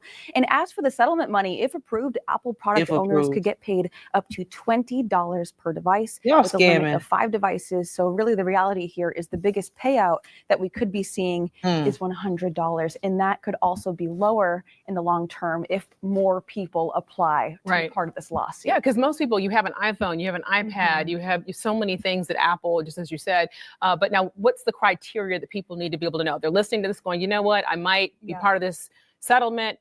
What do I need to know? So because it would, in theory, be very difficult to have concrete evidence of this, all you really have to do is just swear under oath that Siri was accidentally activated or randomly activated. And they telling you what to do too. Private conversation. So if you're someone who might be out there thinking, I could this potentially happen to me, all you have to do is swear under oath that it did. So could this be happening more often than we actually think, though? So what if somebody lies under oath and y'all think that they're telling the truth under oath? Like, what you gonna give them a lie detector test to know if their swear is true? Yeah, Like, what? because Siri, I have so many devices, at home that you can be able to pick up on conversations. Yeah, and Apple is not the only company that has received a complaint like this. There was a similar lawsuit filed against Google for its voice assistant. So that case is still pending right now. I was just saying that Amazon has also paid millions. I didn't know. Listen, I was just talking about, I didn't know. But on some real shit, Google does it too. And so does Alexa, man. They don't know how to mind their business when we having private conversations. Like, that shit'll be crazy. Yo, what would be even more crazier if it's two people in their privacy of their own room, they when you know what they do, and fucking Google and Alexa sit here and start, searching a whole bunch of shit while they, having romantic private conversations. I'm gonna say it like that, okay? We're gonna keep it a little PG-13, all right? We ain't gonna take it to the triple X shit. And no. I'm just saying, like, that's some fucked up shit. Man, listen, even when y'all gonna go, the do in y'all room, make sure y'all put y'all phone somewhere where it doesn't listen, where it doesn't record, where it doesn't do shit. All right, because it could record audio. Just imagine y'all shit being out there. Like, I don't know if y'all watched that movie Afraid, but I suggest y'all watch it. It's out on Netflix, man. Man, these devices is out of pocket. Fuck this AI shit.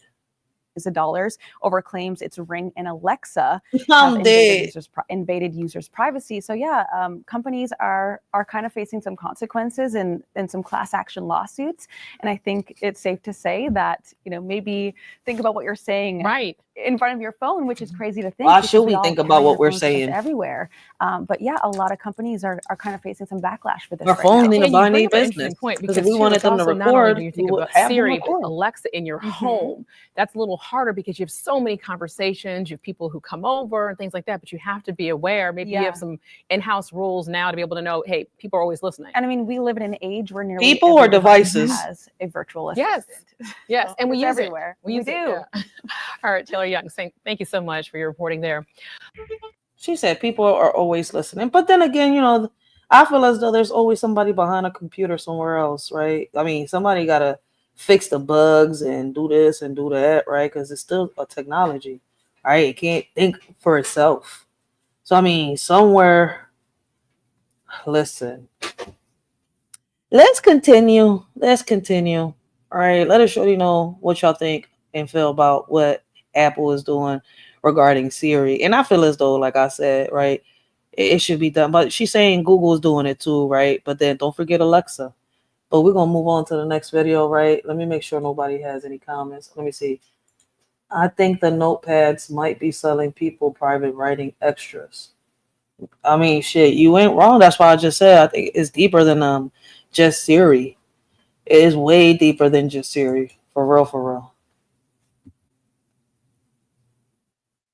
But let's move on. Let's move on. As fires continue to spread across parts of South.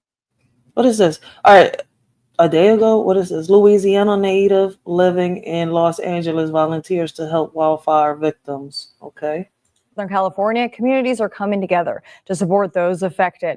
Fox 33's Alicia Gatewood spoke with a Shreveport-Bossier native now living in Los Angeles who is stepping in to help those in need. Why she look like she was a whole AI herself? So where I live downtown LA, you can actually see from like the mountaintop of the fire just like spreading, you know, over time since like Monday. Amid the smoke-filled skies in Los Angeles, California, one volunteer is proving that you don't have to be directly impacted to make a difference. What are you seeing, like, with your own two eyes? Just give us a sense of what you're like taking everything in from seeing all that. These wildfires, I mean, being from Shreveport-Bossier in Louisiana, you see, like you said, hurricanes, tornadoes, flash floods, or things of that nature, sometimes snow. But out here it's a little different. Jalen St. Romain, better known as DJ Noodles, a Shreveport-Bossier native who moved to Los Angeles 2 years ago, is stepping up as a volunteer. Jalen says since Monday, grocery stores have been packed with many evacuees in need of essentials, and in return, many communities are coming together, providing critical support to those in need. I think a lot of people are donating like canned foods, a lot of water. I'm seeing a lot of diapers. I noticed the same thing too, though. Because a lot of the stores and a lot of the grocery stores are sold out. And so I've seen a lot of needs of that because you're talking about family of 4 or 5 with younger kids, little kids, especially with school being out. Since Tuesday, school's out over there at the Dream Center, an organization focused on providing support to those affected by the fires. I know people are hurting. And so it's all about helping others and, you know, just seeing the joy and smile on these kids' faces, these older people, or just anybody in general, where they're like, thank you so much. And then they're telling you their stories like, I lost everything. So this is all we have is our car. Like, you know, you start to sympathize and empathize with people. And you're just like, you know, let me help out. Let me at least do my part. Alicia Gatewood, Fox 33 News. Types of places that would be really concerning to people. We do want to get. Is this part of the same thing? No, that's another video. Okay, so we got aircraft lined up to drop retardant. What the heck is retardant? I think I'm saying that wrong. And water on the Growling Palisades fire. Oh, okay. Get back out to Laura Hafley, who is at the south side of Brentwood watching this intense firefight right now. Laura, what have you been seeing over the last 30 minutes or so? So I'm standing off camera right now. My photographer Brian's going to zoom in to this red retardant. You just see a DC-10 just now dropping it onto these properties, onto this terrain. Again, this is really helpful for the firefight because this terrain is so inaccessible for a lot of reasons. First of all, it's steep, it's hard to get to. And second of all, obviously, it's at the center of this fire, making it a really dangerous place for these hand crews to be. So, and that's crazy. Wherever this is at, this is near Brentwood. Yo, these houses are all like in the ducky, surrounded but nothing but trees. That's fucked up. That's crazy. Those red retardant drops, really, really helpful. Now, we've watched this fire. It's changed directions significantly. Just moments ago, that's the way this fire was coming down this ridge towards this property, but now what we're seeing is it's going back up. That's a really good example of how unpredictable these fires can be and why it's important, if you're told to evacuate, to Didn't it turn out? I think there's a video, right, that I've seen. I don't know if I have it here. But wasn't somebody accused of starting these fires? Didn't they find somebody starting these fires with a blowtorch or something like that? Like, I don't know. Like, this is just like, I don't know. It's like, what a coincidence, right? That, you know, the election is just over. The president is in office, right? 2023, 2024, the same shit happened. We had forest fires everywhere, wildfires everywhere. Now we're entering 2025, and again, the same thing. Then, but this time over here, you know, this year, right, they find somebody allegedly using a blowtorch burning trees. Like, it's weird. Something's not right. To do so. Fire crews, law enforcement officials, just trying to keep you safe. It's important to heed those warnings and those evacuations. Now, where we are now is at the top of this canyon where there is plenty to burn. You're seeing all of this dry brush here that has yet to be affected by the fire, which is why we're seeing crews hanging out on roadways, anticipating this fire if the wind decides to change directions. And again, you would think that that process is slow, right? That wind changes, the fire begins to move again in a different way, but that movement can be incredibly fast and unpredictable. Again, that is because of these high winds, and it's because of how much there is to burn. Now, these neighborhoods so far, these homes that we're looking at down in these canyons, excuse me, it's a little hard to breathe, down in these canyons. Oh, she's actually there? I thought she was like in an office, like reacting to like a drone or something. I mean, she said, excuse me. But isn't she in the office? And isn't that a drone flying? I'm confused. Like, is she actually there? I don't think so. Are safe for now, which is great news for these homeowners. But again, these fire crews still keeping an eye on the area. I want to zoom in really quick to this home down here. It has some kind of pond of some kind. If CAL FIRE or any of the firefighting agencies decide it's necessary, they will dip into that tiny body of water with a bucket. They'll pull water out and they will use it to get rid of some of these flames. Easier said than done, but that is an option. And again, fire crews really considering everything here. There are a lot of resources. They're certainly spread thin across the area. We're here with CAL FIRE spokesperson Devin. We were just talking, Devin, about what happens this area getting a little bit quieter with the helicopters and the planes. Why is that? Yeah, again, just to reiterate, our air resources are just so crucial. We just saw the DC-10 drop about 9,500 gallons of retardant all the way on the backside of Mandeville Canyon. It really just gives us a step up in the right direction to really make some improvement on these fires. Can you give some insight into how these hand crews might be feeling right now, the ones who are down there in the thick of it? Yeah, I can't say for certain. I don't think there's any specific hand crews, but there's definitely engine crews down there. We can see one back behind that larger residential structure, kind of where you can see it creeping down to it. But they also, like I said, they just got that retardant drop right behind them. So that really gives them. Damn, yo, when you pause it like that, the image right here kind of reminds me of like an exploding volcano, but it's not. I'm just saying it kind of like reminds me. I didn't say it looks. I'm saying it kind of reminds me of an exploding volcano. A leg up, a real fighting chance to defend properties. How good does this red retardant work? Because again, we've seen these flames that we're looking at now sort of change directions several times. If it chooses to do so again and it runs in to that red retardant, what happens? Yeah, retardant, definitely doesn't put a fire out. It's made to really slow the process. That's why we like to keep it as close to the homes as possible. So when the fire does eventually hit that point, we actually have, like I said, a fighting chance.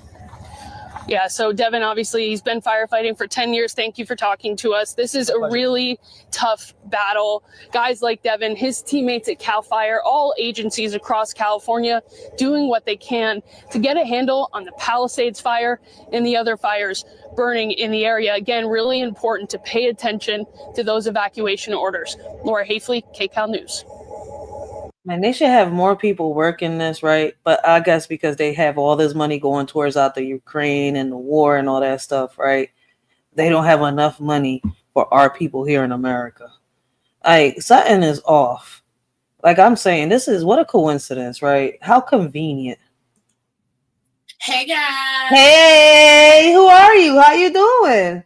What's this video about? Child tax credit, $5,000 per child. IRS accepting tax refunds. SSI increase and 1,000 K state credit. What is that? Oh, okay. Let me sub up to you. You talk about credit and all that for the kids. Okay, I want to see new videos. What's her name? Chalet Morgan. All right, let me put your link in the chat down below for anybody that wants to watch your videos. Okay, you got something interesting. I would love to hear about this. Commander Bunny.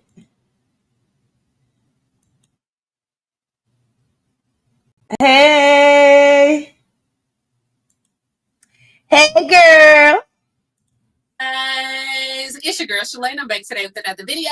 In today's video, we're going to discuss the IRS giving an official date of tax season and when they'll start processing returns. We're also going to talk about the child tax credit, state credits as well, and a whole lot more, guys. So if you want to know where the money reside, you already know what to do. Stay tuned. I'm right here. Shit, you gonna tell me about the ka-ching, ka-ching, the bling, bling, the green, the moolah? I'm all ears. But I don't know. With all this going on, is they really going to do anything? Girls got you covered. Now, if this is your first time tuning into my channel, hi, hello, Hola. Hey, friend. My name is Shalay, and here on this channel, we discuss shopping, saving, and everything in between. I would love to have you a part of my internet family. Super easy. Click the big old red subscribe button down below when you're in, just like that. Oh, I'm in just like that. I'm your family now. You going to tell me and you going to teach me how to save my dinero? So while you're at it, go ahead and give me a like, especially if you love me bringing this content to you. Guys, thank you so much for all the love y'all showed on yesterday's wig. I had a Rick James wig, and for the most part, most people liked it. Decided to go with something a little bit different today. Let me know what you think about it in the comments, and don't forget you can try Amazon Prime free for 30 days. I'll put it in the cards or down in the description box below. Also, guys, we all know that, like, hey, it's so much going on right now with the child tax credit. Just because what I put out today, I'm sure it's going to change because we have a new administration that is coming in. So Yes, it's called the Trump administration. Do we got to be careful? Be ready, okay? Just okay, be ready. File your taxes early, but stay flexible. Don't get me all together in the comments just yet, because we know on the 20th there's probably going to be some changes. 20th of what? For the better. January. All right, let's go ahead and jump into it because this is the parents' Christmas. All right, we already had Christmas, but now we need them tax refunds, baby. Okay. So basically all this is going to happen in April, or what, on the 20th of January we're going to get something? Because I know taxes come around April. Well, at least in Philly. I don't know anywhere else, but let's continue. So the IRS announced that they will be offering their free file starting today to assist taxpayers ahead of the official start of tax season. So we've heard of the IRS free file, but today you can start submitting your individual tax returns. Now, according to the agency, millions of taxpayers nationwide will be able to access this free software tools that is offered by its partners online. So the IRS, guys, they've been having this free file system for quite a while. A lot of your more commercial or national only commander, I agencies swear, are trying to yo. get this removed, but the IRS is like, no, we need options for people to file their taxes electronically. This year, they have 8 private sector partners that will also be providing online guiding tax software for taxpayers as well. Man, y'all better keep going to H&R Block or whatever tax company you got, man. Because the last time I went to H&R Block, right, there was this chick that she was complaining because she did this drawing electronically through the computer, right? And she was, doing her own, but she didn't, I guess she was doing it herself. She didn't know what to do or whatever. She just started it, right? And it took her a minute to get her taxes because she kept messing up. Man, screw that, man. Either learn how to do it yourself, get somebody that's professional to teach you, man, and you get the grip, right? Because then that way it'll be free. I mean, or go to someone professional. Like this how can I say, electronic things stuff don't work for everybody, man. I'm telling y'all, man, if y'all want y'all money fast, either get a professional to do it or take some classes and learn how to do it yourselves. All right. Because listen, these how can I say, these tax companies, whatever, where you get your taxes filed at, whether it's H&R Blocks, Liberty Taxes, and I forgot whatever other companies exist, man. I know those are the two main ones, right? So, like they don't play around with that shit. You're gonna have to still wait around to get your shit if you fuck up. So either become a professional yourself or get a professional to do it. Because I've heard a lot of complaints about this, electronic doing your taxes shit. Unless you know what you're doing, I suggest get some help. With an adjusted gross income of less than $84,000 or less. So if you have above $84,000, you can use the free file fillable forms, but you won't be able to use it till starting January 27th. And that is also the official start of tax season when they'll start taking in those returns. This program continues to be a valuable resource for eligible individuals who are looking to file their taxes for free through this unique program as well. Guys, I'm gonna go ahead and let you know right now, they're trying to get rid of this program. A lot of people are not utilizing it. If you think that you can prepare and file your returns yourself, definitely go ahead. And then the IRS will go ahead and accept them electronically as well. Now, the IRS has launched a Get Ready campaign as well. And this is just to remind taxpayers of the simple steps that they can take in order for them to get ready to file their 2024 federal tax returns. All right, let's go ahead and move on to the child tax credit for this year, because I know you guys want to know. Shalay, what are the details? What has the Trump administration said about it? All right, guys. So for the 2024 tax season, the maximum tax credit per qualifying child is $2,000 for kids 17 years of age and under. The incoming U.S. President, Donald Trump, he plans to address the questions about his plans regarding the child tax credit, which was expanded in 2021 for the outgoing president of Joe Biden. So they said at this time, the American Rescue Plan, we know that it did allow the credit to pay out at $3,600 per qualifying child for under 6 years old, $3,000 per eligible child between the age of 6 through 17. We understand that if we do not renew this, that it will drop back down to $1,000 and it will convert back to $2,000 as well. And then in 2025, I think it goes down to $1,000 as well. This thing is one thing I don't understand. Do you file this child tax return thing? Because I'm gonna be honest, right? The child tax return thing automatically pops up on my bank. I filed my taxes, right? But I've never filed a child tax return thing. Like, I've never filed paperwork, and that automatically comes into my bank. I don't know if that happens to everybody or what. But I see her having the little picture up there, right? And I think, I guess it's called a 1040. So I'm guessing that's something you're supposed to file. So why the hell that shit automatically pops up in my bank with my taxes? No, I think it comes in 2 months before my taxes due. I don't know. I'm just asking because I think it's a little at first I was nervous because when that John popped up in my bank account first, I'm like, where the fuck this money came from? Blah, blah, blah. Then I went to the bank. I went to, H&R Block. I was like, listen, I filed for my taxes. I didn't file for nothing else. They was like, well, that's a tax, a child tax credit. Everybody gets it. Listen, I'm like, I didn't even file for this. Like, I didn't want to. Listen, I thought I had to pay them back. Like, on some real shit. The same shit happened with the, I think it was the stimulus grant. I'm not talking about the loan, the grant.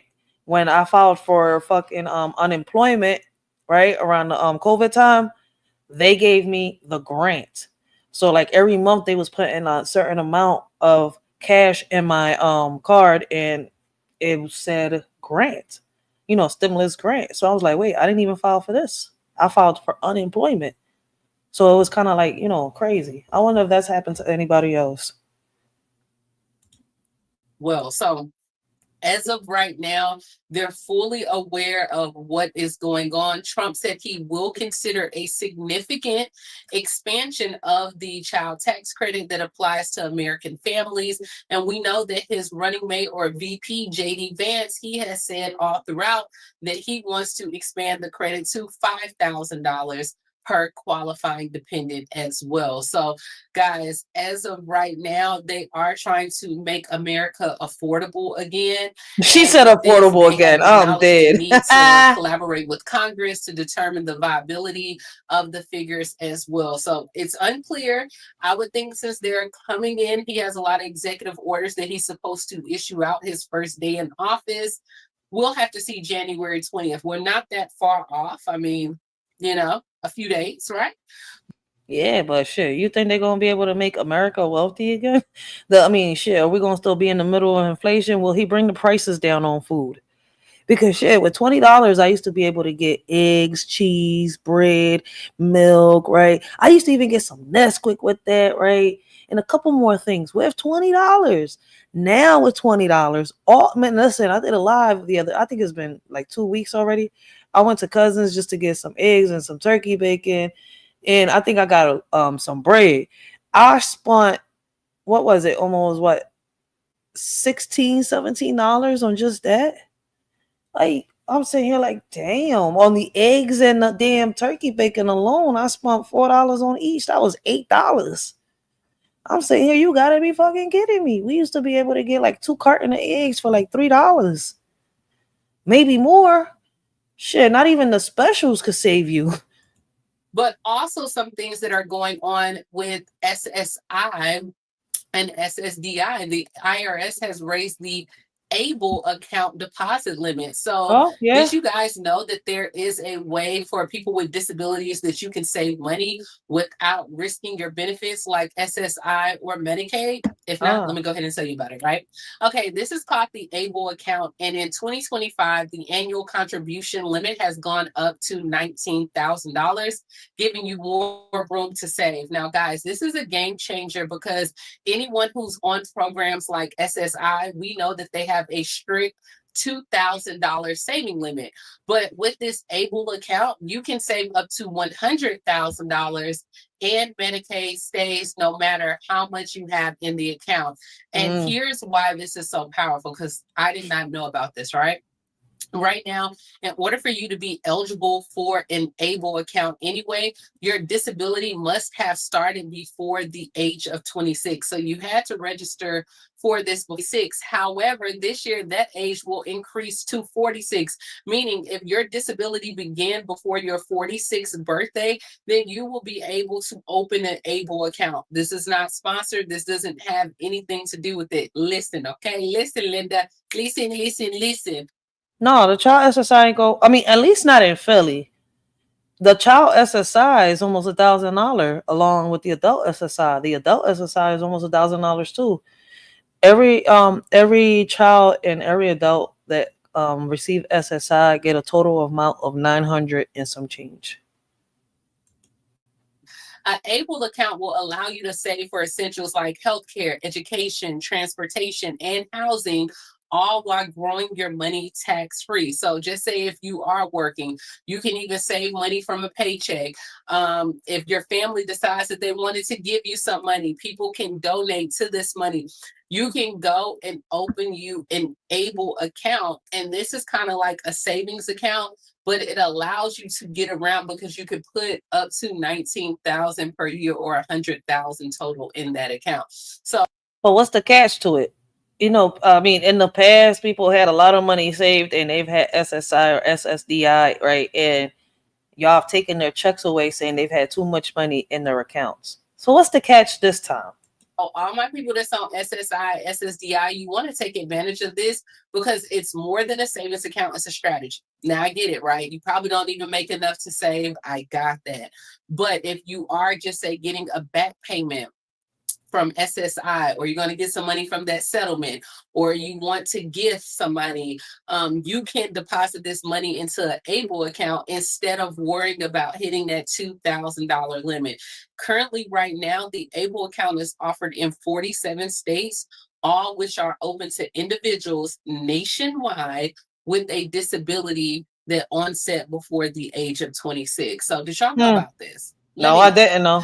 All right, let's go ahead and move on because applications are open for state child tax credit as well. So Nebraska child tax credit may have passed back in 2023, but at the start of 2025, the first time it's having its effect. So state lawmakers, they passed it with one key purpose, and that was pretty much to provide money back to its residents as well. So, guys, they wanted to give this money to alleviate some of the financial pressures on families and rising young children as well. So, the act will allow for parents and legal guardians of children age 5 and under to apply and be added on this year's tax return to go ahead and help cover the cost of child care as well. So applicants must be in a household with a 2024 gross income of under $150,000 in order to go ahead and qualify. Now, those that made less than $75,000,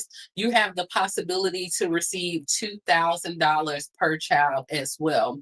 So if you made less than $75,000, $2,000. For households that made between $75,000 and $150,000, you can get $1,000 per child. But this is the issue. This is the issue.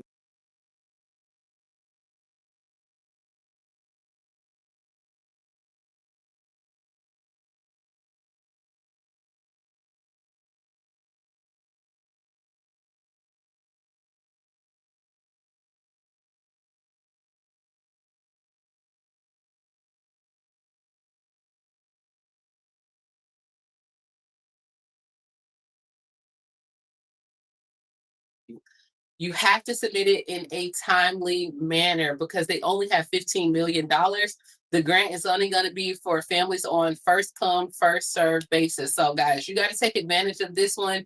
Move as quickly as possible because once the money's gone, it's gone. Okay.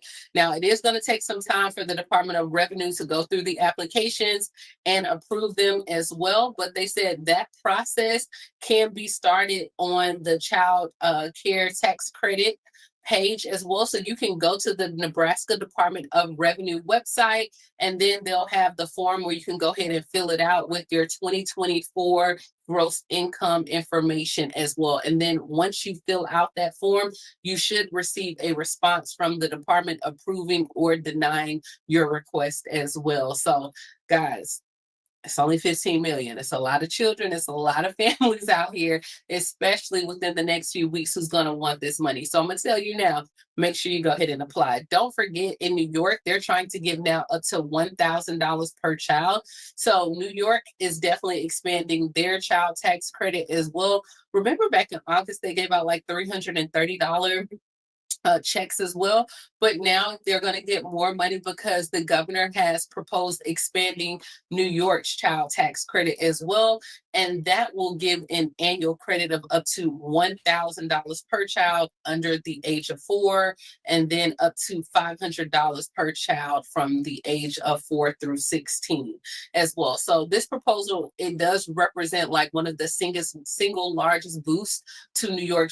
All right, so she's talking about New York, but my thing, like I keep saying, wasn't this tax child credit thing $2,000 before? Now they're saying it is $1,000 plus we are disabled for real. Oh wait, our bills take more than $2,000 a month, so working cuts our income down lower. Plus we are disabled for real. That's some real shit though. It's crazy how like when you're working, you don't qualify for no programs. But as long as you're under SSI, welfare, and all that, you qualify for so many programs. That's the crazy part. And what I think is messed up about that, right, is that, you know, people out here working, busting their asses. Why can't they qualify for the programs too? Some people don't really make that much when they work. So I'm a little confused and lost. And then they take, you know, I mean, I feel as though like the supplemental should be, like I tell people, unless you're really disabled, it should be something that you get right until you get on your feet. Once you're on your feet, you need to let it go and just bust your ass work and shit. Say stack that bread up and get you some shit. But hey, other people, my whole point. I thought I was still on mute because the John was on mute the whole time. All right, my whole point is I feel like they lowering this, aren't they? child tax credit in its history as well. So kudos to New York. And don't forget, Minnesota has doing where they're giving out $1,750 as well. Oh, Now, okay. speaking of tax refunds, Damn, Minnesota doing a little better than New York. They're giving out $1,700. That's more than what New York is getting. Shit, shout out to Minnesota. don't forget you can apply for your city food tax refund as well. So in Colorado, in like Aspen and Boulder, they have where you can apply for the city's $132 food tax refund, and they launched an online application. So you must live in one of those areas or the city limits throughout What is that about? 2024, and you have to be a registered voter in that area by January 1st of 2024. So this is my first time hearing about a food tax refund. What is a food tax refund? Hold on. What is a food tax refund? Taxpayers.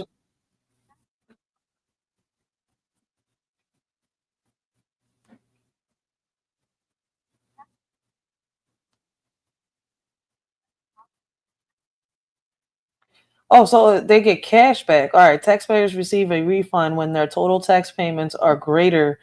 Taxpayers. Oh, okay. That's what it's for. Receive refund when their total tax payments are greater than the total tax. Refunds are received from the government. Taxpayers receive refunds from the government as checks or as direct deposit to the taxpayers' bank accounts. Oh. So basically for business owners, right? I guess. I'm hoping I'm right. So they have now where the platform is online where they can streamline these procedures and minimize like paper waste as well. But the food tax refund is to offset the city's cost of sales tax on like groceries and requires applicants to meet like several criteria as well. You can go on the page to see what you need to qualify. So they have that. Also, don't forget, we talked about this in the last video where certain states are giving out fuel refunds as well. So if you drove your vehicle and still have your receipts or bank statements from where you deposited gas into your car, you can get a refund for that. And then you have like property tax refunds as well. So guys, there's a lot of refunds. There's a lot of money. I know about the property tax refund shit, but I didn't know about the fuel refund. What? Yo, this shit is crazy. Damn, man. All right. See, we got a lot of stuff out there. But my thing is, what's the catch to this, yo? Shout out to her, man. I just subscribed to her page, right? She was just speaking on child tax credit, $5,000 per child, IRS accepting tax refunds, SSI increase, and $1,000 state credit. Hey, let us shorty know what y'all think about this video. Let's move on to the next one. I had a very interesting conversation with a very... Let's see what's this. How Latinos normalize and downplay racism. Okay. Is this supposed to be on history or on current news? I guess somebody sent it to me for the news. I don't know why. But let's play it. Sweet lady.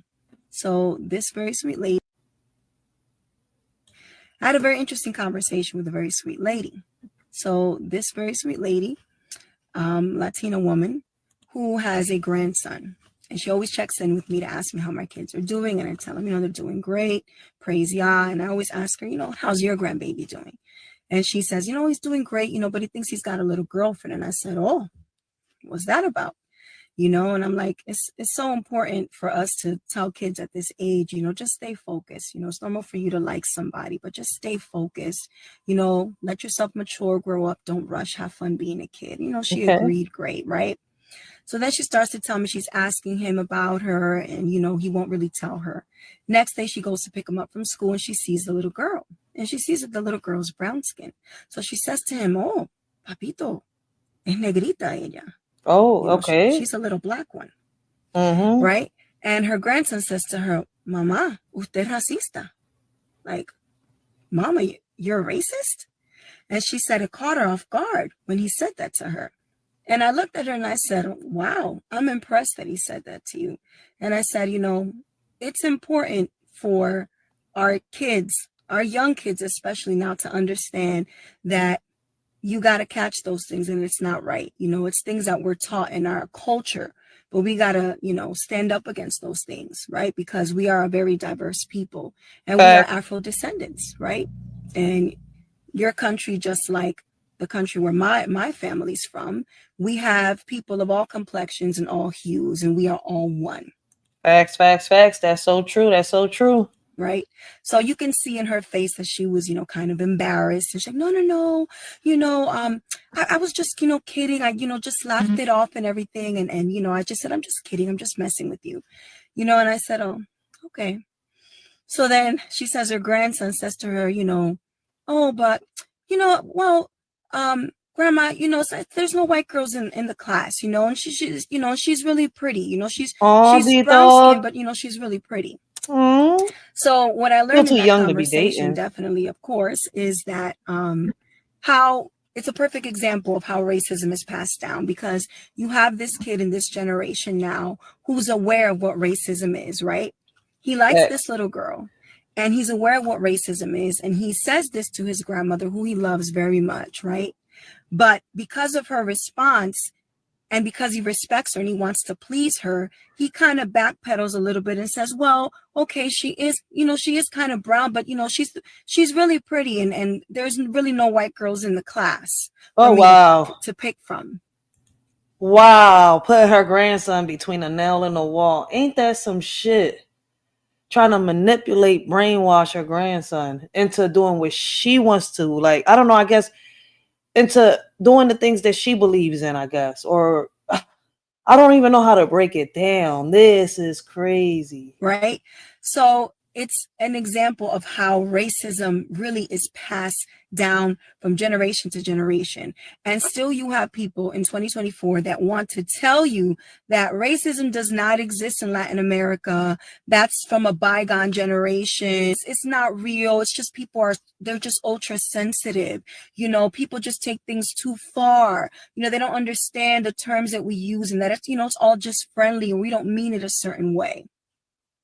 But here you have an example in 2024 of how real this is. And this is what keeps racism alive, is when you have people in your own family that you love and that you respect, that make you feel like, I'm aware that what I'm hearing and seeing is racism, but in the same token, well, I don't want to displease my mom or my grandma who I love, right? I don't want to displease her. So, you know, I don't want to say the wrong thing. And then it causes a child at that age to second guess themselves and then question themselves like, well, should I like this little girl? You know, because she is brown skinned. Maybe it is bad, and I don't want to disobey my grandmother, right? This is how racism is passed down, generation to generation to generation. This is what keeps it alive. So for all the people who want to mouth off, talk to your faces blue, say that it doesn't exist, you're liars. Because this is still right now, today in 2024. And it's not until more of us speak out about it, call it out in real time, that we will see, we won't see a change. And if you have to make somebody feel uncomfortable in the moment by doing that, or make them feel self-conscious, so be it, you know. And you would hope that they take that as a lesson and that they examine themselves. And if they don't, well, then I guess they won't be talking to you anymore. I guess she took it well, because I saw her again and she still asked me how my day was. But amen, just wanted to share that. Have a great day. Y'all be blessed. Damn. Okay. I'm glad she brought that up, right? Because she makes a great point. Listen, believe it or not, right?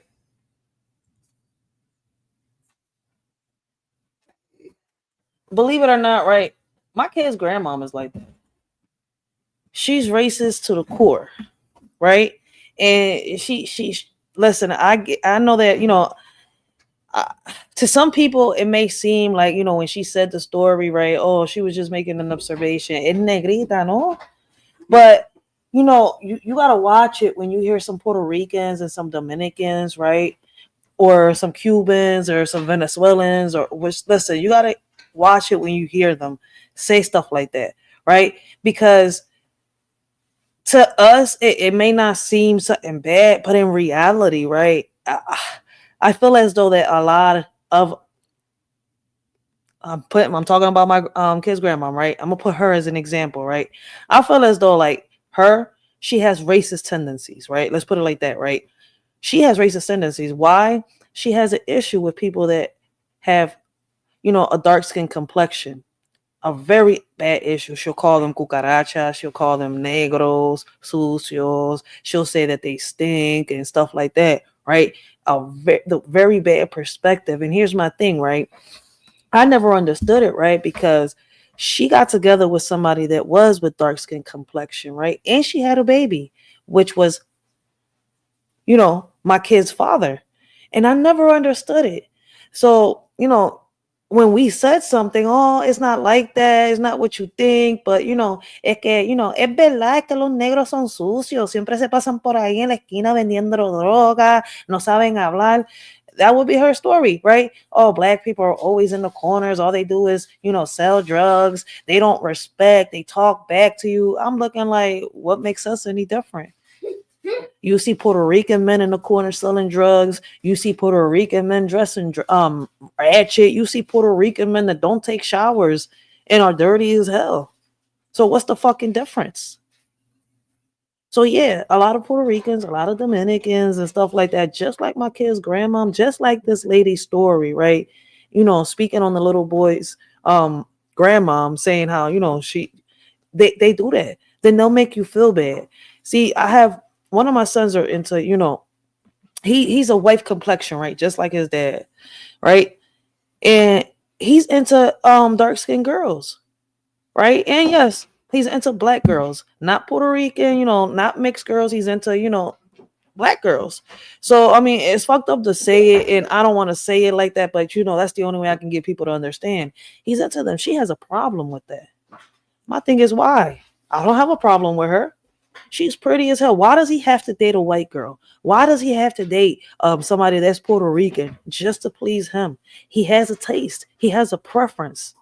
He could like whoever the hell he likes. It doesn't matter what skin color. It doesn't matter what ethnicity or what culture. For me, if she treats him right, she's good for him.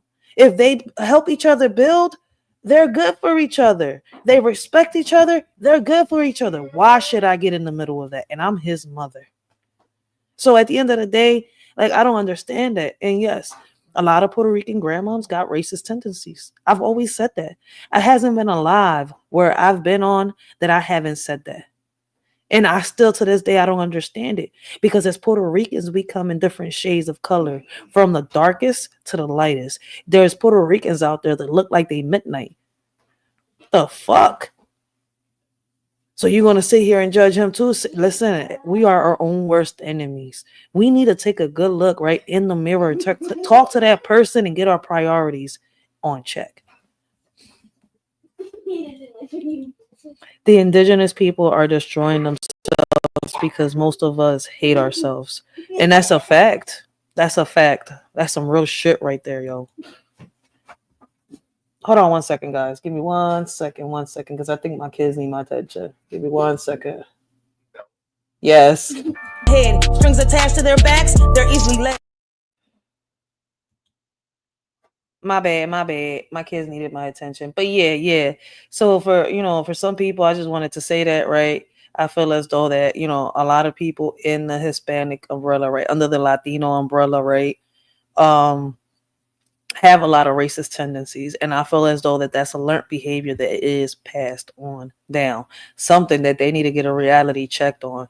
Like I think they need to go, have a deep dive down the rabbit hole and learn their history. Shit, I'm sorry. I mean, it's just that some people are a little naive, right? Some are ignorant to the facts. But shout out to this shorty right here, right, for bringing awareness, right? Yeah, those are clips from videos I made for my little walk-alongs. Those are actually clips from my little walk-alongs. So that's a little, little bits and parts of, streets and communities of Philadelphia that I was trying to put together. But yeah. let's move on to the last current news event clip, right? And then we're going to dive down the rabbit hole, guys.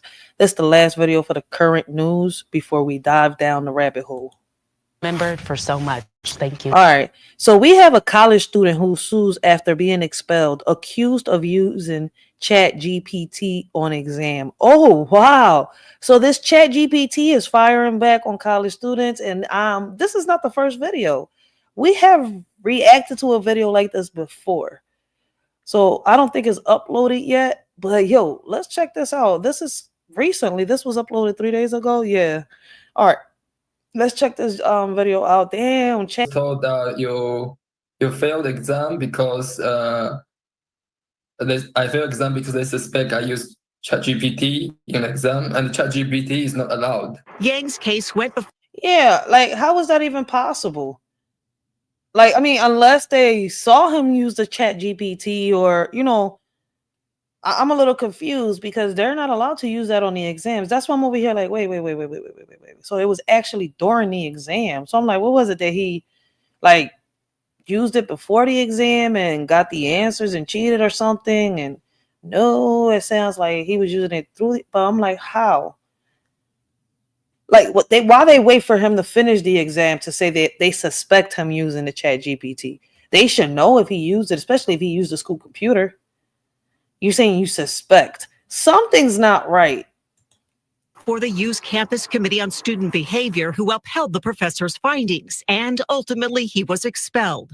But in addition to denying using AI, Yang says you can't prove it because it's like using Google. You will get different answers every time you ask ChatGPT the same question. I tried myself. I put the question to the ChatGPT. I generate 10 times. And it's so different. So it's not possible to replicate what's the evidence.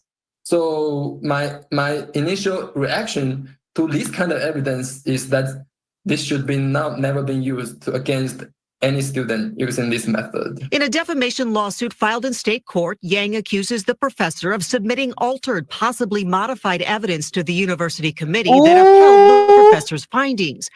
So it seems like the professor's the one using the Chat GPT.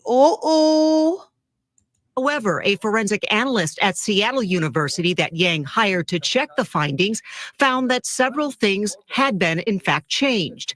Yang's advisor, Brian Dowd, who has been on faculty with the U for 45 years, strongly supports Yang and says there's not strong evidence to prove he cheated. In Dowd's appeal support letter to the U, it says in part, absent that evidence, I would conclude that the student and ChatGPT drew from the same source material and there was no scholastic dishonesty. Dowd also says Dr. Yang is the best read student I have encountered in my time on the University of Minnesota faculty. Now Yang fears his life is forever changed. My career is, the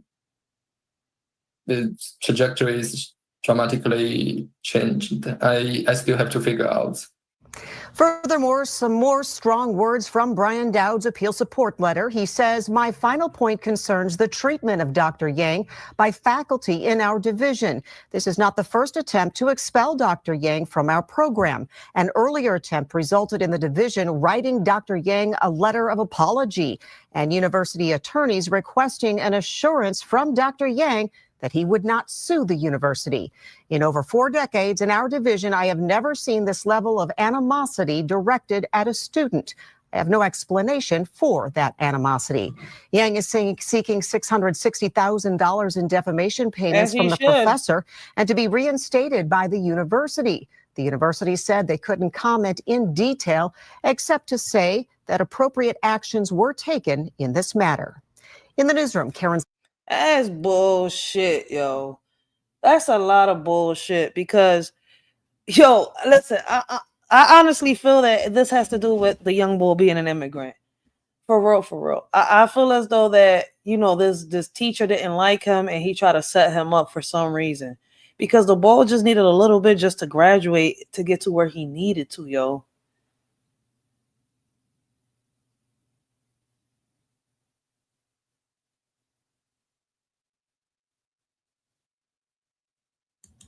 No, so what happened was, right? what happened was, and apparently he turned in the essay, right? And, you know, he got his information from a book, right? And the teacher was trying to set him up by saying that he was using ChatGPT, right? Because the ChatGPT was getting the information from the same damn book that the young bull got it. But it was different information, right? But the information, I guess, that the young bull had was written in his own words, right? So the young bull used his own transcript to compare it to the transcript that the teacher had. And it turned out that the teacher, you know, sat here and it looks like try to rewrite his transcript. Like, that's crazy. That is really crazy. I hope they give him his money, because this teacher tried to set him up, accuse him of something, when it turned out that he ended up doing what he was accusing the young bull of doing. That's some fucked up shit. I don't know if it has to do, you know, because the young bull is an immigrant and the teacher had a problem with him. And if that's like that, it's fucked up. Young bull had his visa, right? He's in the country the legal way. It's not like he's in here illegal. Like, damn. But yeah, we're gonna move on to, you know, we're gonna dive in. We're 2 hours, 27 minutes into this, John, right? We're gonna go diving into the rabbit hole right now, right? They need to refund all the money then. That's crazy. Why he can't study books and do his work. I thought that was what you're supposed to do. Exactly. That's why I be telling people, right? Like, I know that we're watching these videos while we're diving down the rabbit hole, right? But the majority of my history, right? All of it. I'm not going to say the majority. Well, I say the majority, right? Because I had to re-educate myself, right? And understand that what I was taught in school, right, wasn't even what I, you know, had to re-educate myself and learn. Like, it's two different things. They taught us one thing in school, right? And as I'm reading these history books, and they're different history books, right? I've noticed that a lot of the stuff that I was taught didn't add up.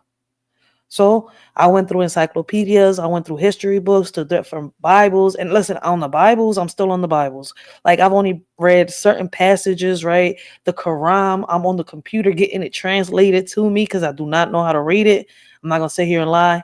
Like, but other than that, because, you know, they got it on the computer, I think in English, right? But it's not all translated. So I do have to, like, how can I say, it's hard to explain it, but they got this thing where, you know, you could Google research, right, and get this, and it's crazy, right? I can't always go by that because I don't know if they're translating it to me the right way either, because I don't trust this damn technology. So, you know, with the Quran, I'm taking my time. But other than that, like all these other Bibles, history books, and all that, man, I've been doing my research when I get the time, when nobody's around me, I'm bored or something like that. I'll grab some books and I'll start reading. Like, shit, why not? But yeah, we're gonna dive down, right? Our history right now, dive down the past, you know, figure out our history, ancestors, and much more. Give me 1 second while I share the screen. If I knew then what I know now, sometimes I wonder, would I be the same or would I be different? A shorty still believes in fairy tales and imagination that lasts forever. Sometimes I wonder if I turn back the hands of times, fix my mistakes, will things change? Oh Lord, guide me through this journey of life, help me see the light through all the pain and strife. I wake up in the morning feeling lost and alone, wondering if life's worth living or if I should grab the throne. The weight of the world on my shoulders is hard to bear. I see no change, it's like nobody cares. I look in the mirror, see a stranger staring back, lost in the world that's spinning off track. I ask myself, is this all there is, or should I give up and let the darkness win?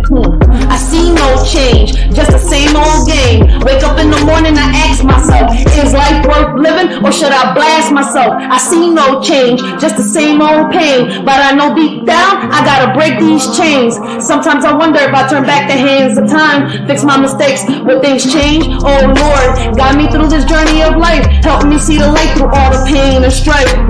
If I can go back in time, tell my younger self it's gonna be fine. Embrace the challenges, let your light shine. You'll grow and learn, just give it time.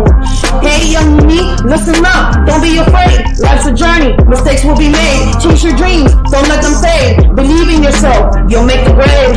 Don't stress about what others say. Stay true to yourself every day. Love deeply, laugh often. Don't delay, cause in the end, it's how you play. Be kind to others along the way. Spread love and positivity each day. Don't worry about what they may say, cause you're unique meekness is here to stay. Sometimes I wonder if I turn back the hands of times, fix my mistakes, but things change. Oh Lord, guide me through this journey of life. Help me see the light through all the pain and strife. If I can meet my younger self, I tell her not to be afraid, that courage will be her wealth and bravery will never fade. Don't fear the challenges ahead, for you'll face them head on. Your inner strength will dawn. You'll grow up to be a warrior, standing tall, unafraid and strong. A parent, a role model, and inspired, fighting for what's right all along. Sometimes I wonder if I turn back the hands of time, fix my mistakes, but things change. Oh Lord, guide me through this journey of life. Help me see the light through all the pain and strife.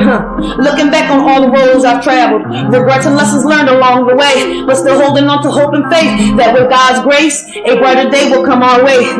I see no change at all. I'm stuck in this cycle, feeling so small. I ask myself, is this all there is, or should I just end it all with a final kiss? I try to stay strong, but it's getting harder each day. The pain and the struggle won't seem to go away. I'm tired of the lies, tired of the deceit. I see no change, just defeat after defeat. I wake up in the morning feeling lost and alone, wondering if life's worth living or if I should grab the throne. The weight of the world on my shoulders is hard to bear. I see no change, it's like nobody cares. Deep down I know I must fight. I won't let the darkness consume me. I'll shine my light, I'll rise above the pain, I'll break free from these chains. I'll find my purpose and I'll make a change. Sometimes I wonder if I turn back the hands of times, fix my mistakes when things change. Oh Lord, guide me through this journey of life. Help me see the light through all the pain and strife.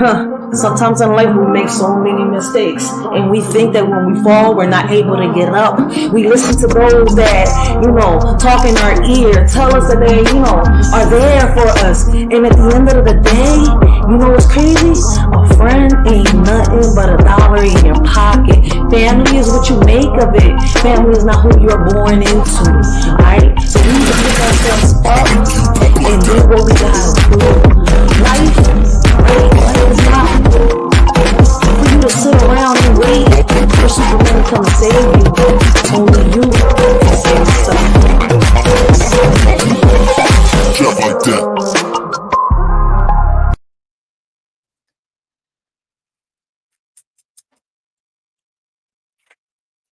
What in the world that officer was doing to their sister? That was actually a video that I did of an officer arresting a man, and he wasn't in the right to arrest that man. I think I did a video to it, right? I think it was a false identification, something like that. It wasn't even the right man, so I think they fought that case and stuff like that. But that was actually a oh shit, this video was playing the whole time. Damn. But yeah. All right, my bad. We're about to, dive down, the rabbit hole, right? And I want to give y'all wait. Before I do this, right? I did this wrong. I did it very wrong. Stop. Right?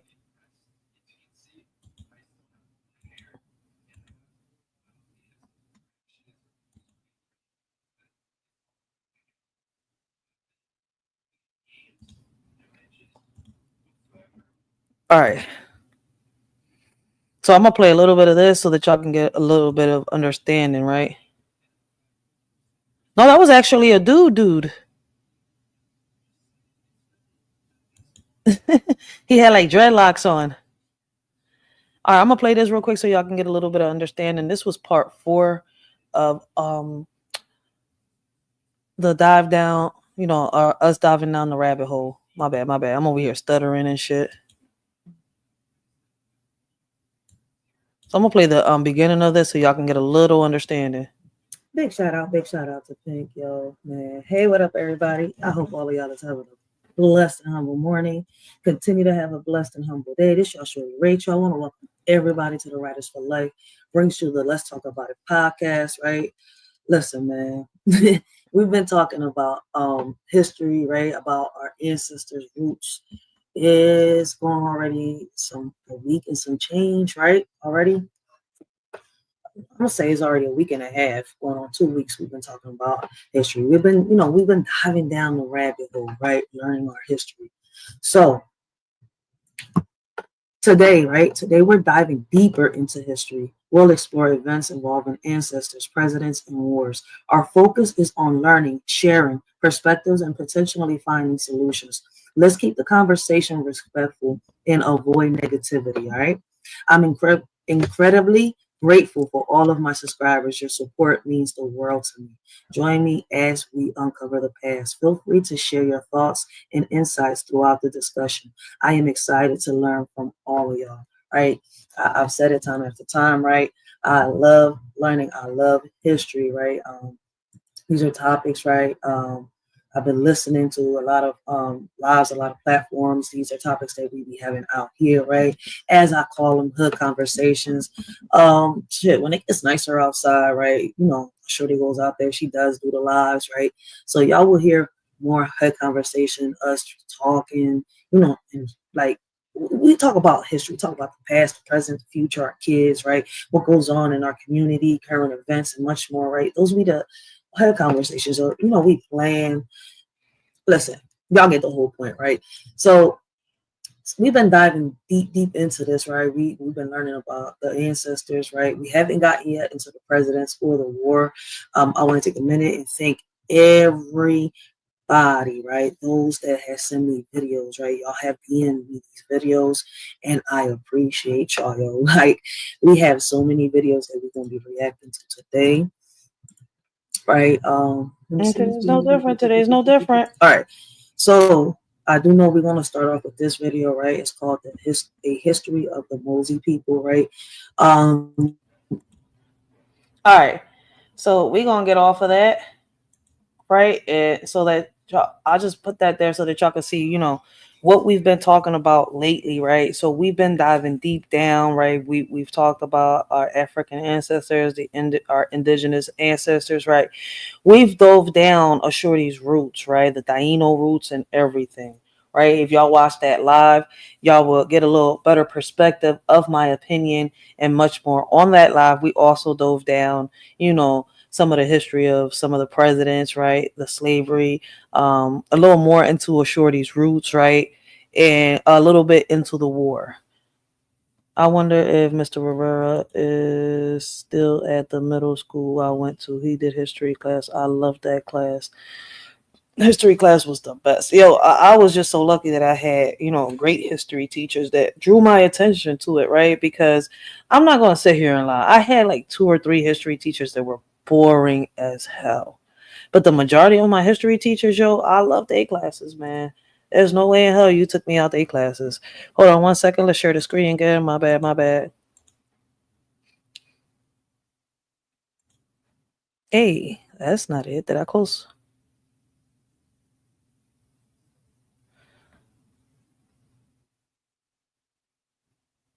Oh, here we go. All right.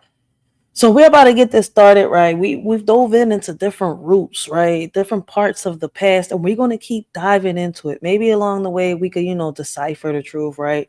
You know, a lot of these videos, right, you know, they expose a lot, but like I tell people, right, throughout time, a lot of the history has been sugar-coated, right? Europeans have written a lot of the stuff that, you know, have to do with our history, not just the Europeans, the British, the Spaniards, right? The Vikings. I could just keep going down the line, right? So we're going to explore. We're going to have fun, right? We're not here to bash. We're not here to bring nobody down, right? We're just exploring the past and maybe amongst the videos, right? But, you know, y'all don't forget, right? And don't fail to realize that I'll also be reading books. So, I mean, and if you know a little bit about your roots, right? If you know a lot about your roots, right? And if you're in a certain country, right? Or if you could relate to a tribe, or you know that a tribe that we're reacting to is yours. And if you know what they're saying is true, if that it's not true, right? Let us Shorty know. Let your put your comments down below, man. We're not here to shame nobody, bash nobody, right? Opinions are opinions. Like, listen, opinions are like assholes, right? Everyone has one, right? We're not here to bring nobody down, right? Everybody has their own perspective. But if you know your history, right? And if I play a video, right, and you know that is a lie because, you know, that's your roots, your history, man, let it be known. Don't be scared to speak up, all right? But let's continue, right? Today we're going to continue with a history of the, I'm not sure if I'm going to say this right, Gula, right, or Gala people. So I'm hoping I'm saying it right. Let's see. This video was playing on its own while the damn lyrical poem was playing. That's crazy. Well, welcome to another video of African history, culture, and worldview. And welcome back to my series, A Closer Look. Today, we're going to be taking a closer look at the Gullah people of America. Gala. Hey, I need this in the beginning of a damn beat. Hey. And as always, if you want to support the home team on these videos and future animated projects, you may do so on patreon.com. Also, go to afrographics.com, a website where you can find illustrative infographics on African history. All links in the description box below. The term Gullah refers to the language, culture, and peoples of the Sea Islands of South Carolina, Georgia, and northern Florida. I didn't know These that. groups of former enslaved Africans are perhaps the most unique group of people. Okay, so these are enslaved Africans in America. All right, so far, the majority of the Africans we've been reacting to have been in the Caribbean, right? Now, we reacted to 2 videos, right, that have been in America. I forgot the name of the tribe, right? But we also have reacted to a Malcolm X video, and I think it was the beginning of slavery. So, I mean, for y'all to understand, you know, what I'm saying and what I'm talking about, y'all would have to catch all 4 of the other lives. All right, guys. And I appreciate everybody that's in here. And like I said, hey, leave y'all comment down below, man. We're not here to bash nobody or bring anybody down. You might know something that I don't know. And I might be wrong on something that I've, come to a conclusion with. All right. So like I said, we're not here to judge. If anything, I want to learn and keep passing it forward.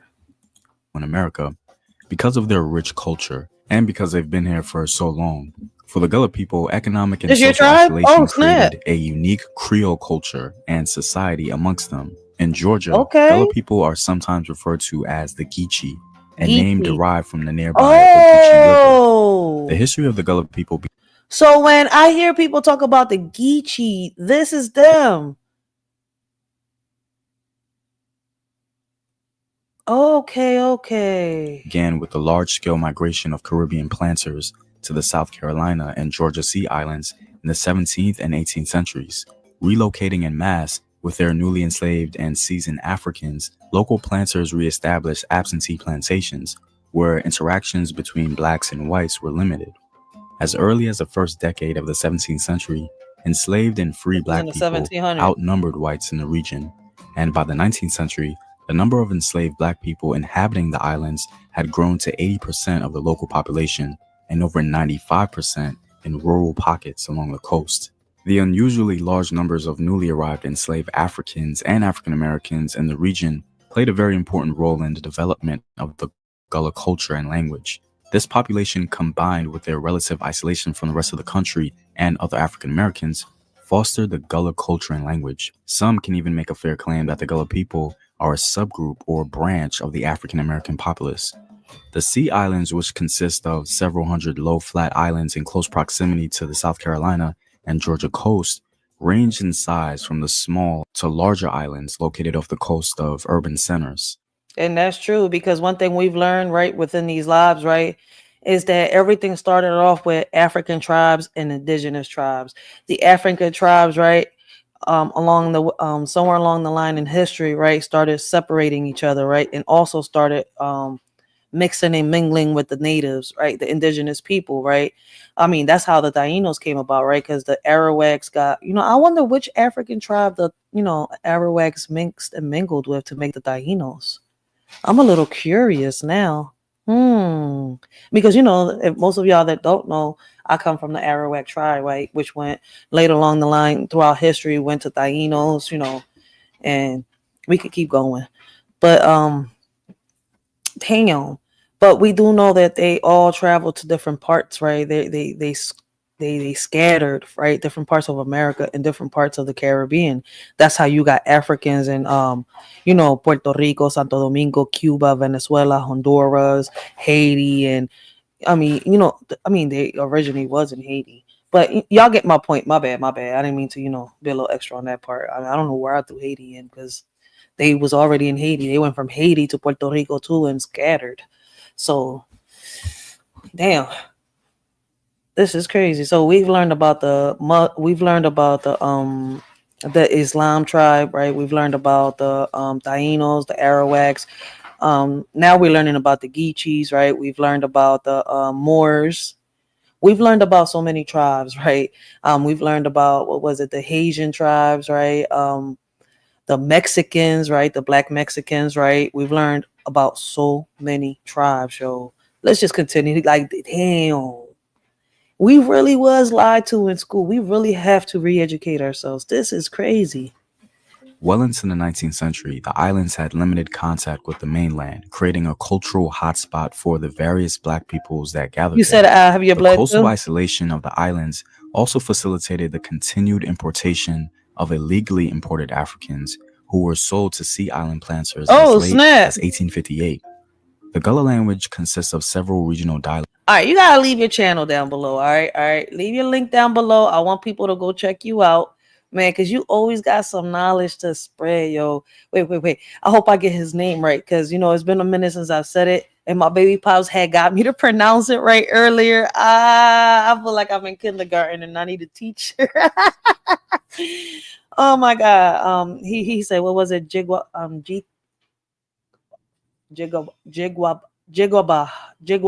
Oh, here we go again.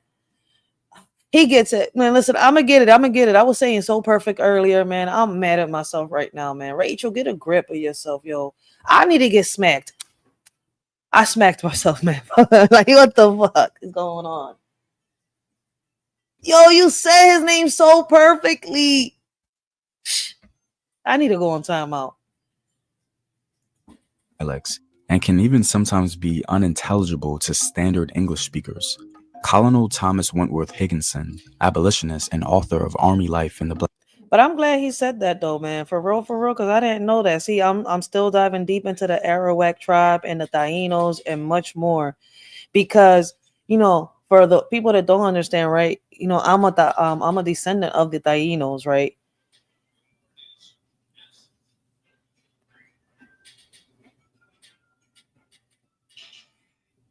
Yakiba. Okay. Yakiba.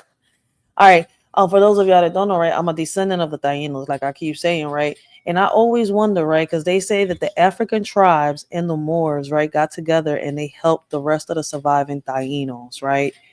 And, they also mixed and mingled together, right?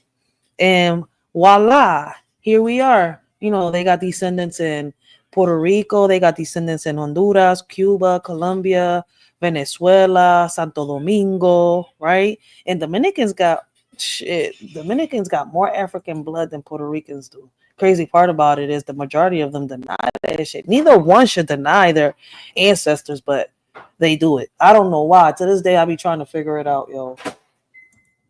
But yes, I need you to put your link to your channel. You're a moderator, right? Let me see.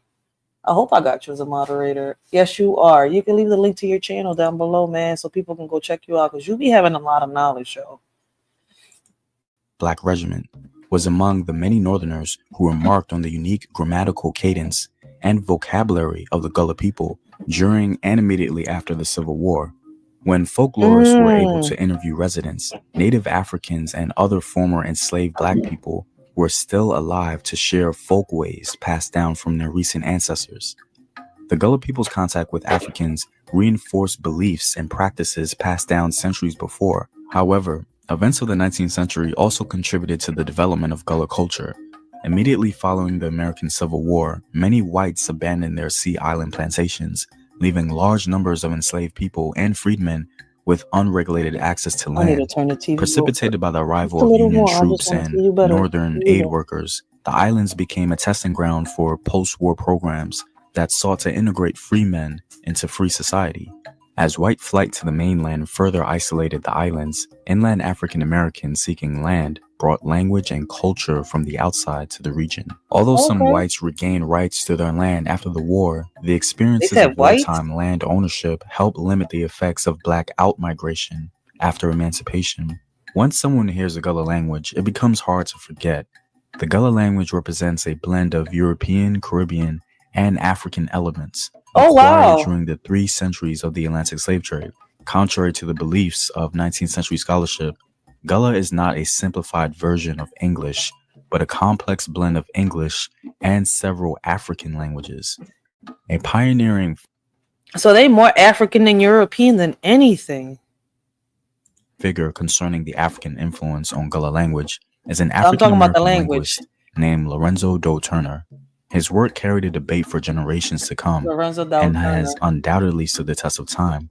Though others have tweaked his work, rearranging particular details, his discovery has been the foundation of studies on the African influence on the Gullah language. Okay, I His will do book, that. Africanisms in the Gullah Dialect, was considered not only the pioneering work of Gullah language and culture, but also the advent of a new field in African American studies. Yakaba, Before him, baby. it was largely assumed that African culture and language were erased by slavery, and that Gullah was simply dumbed down English, as mentioned before.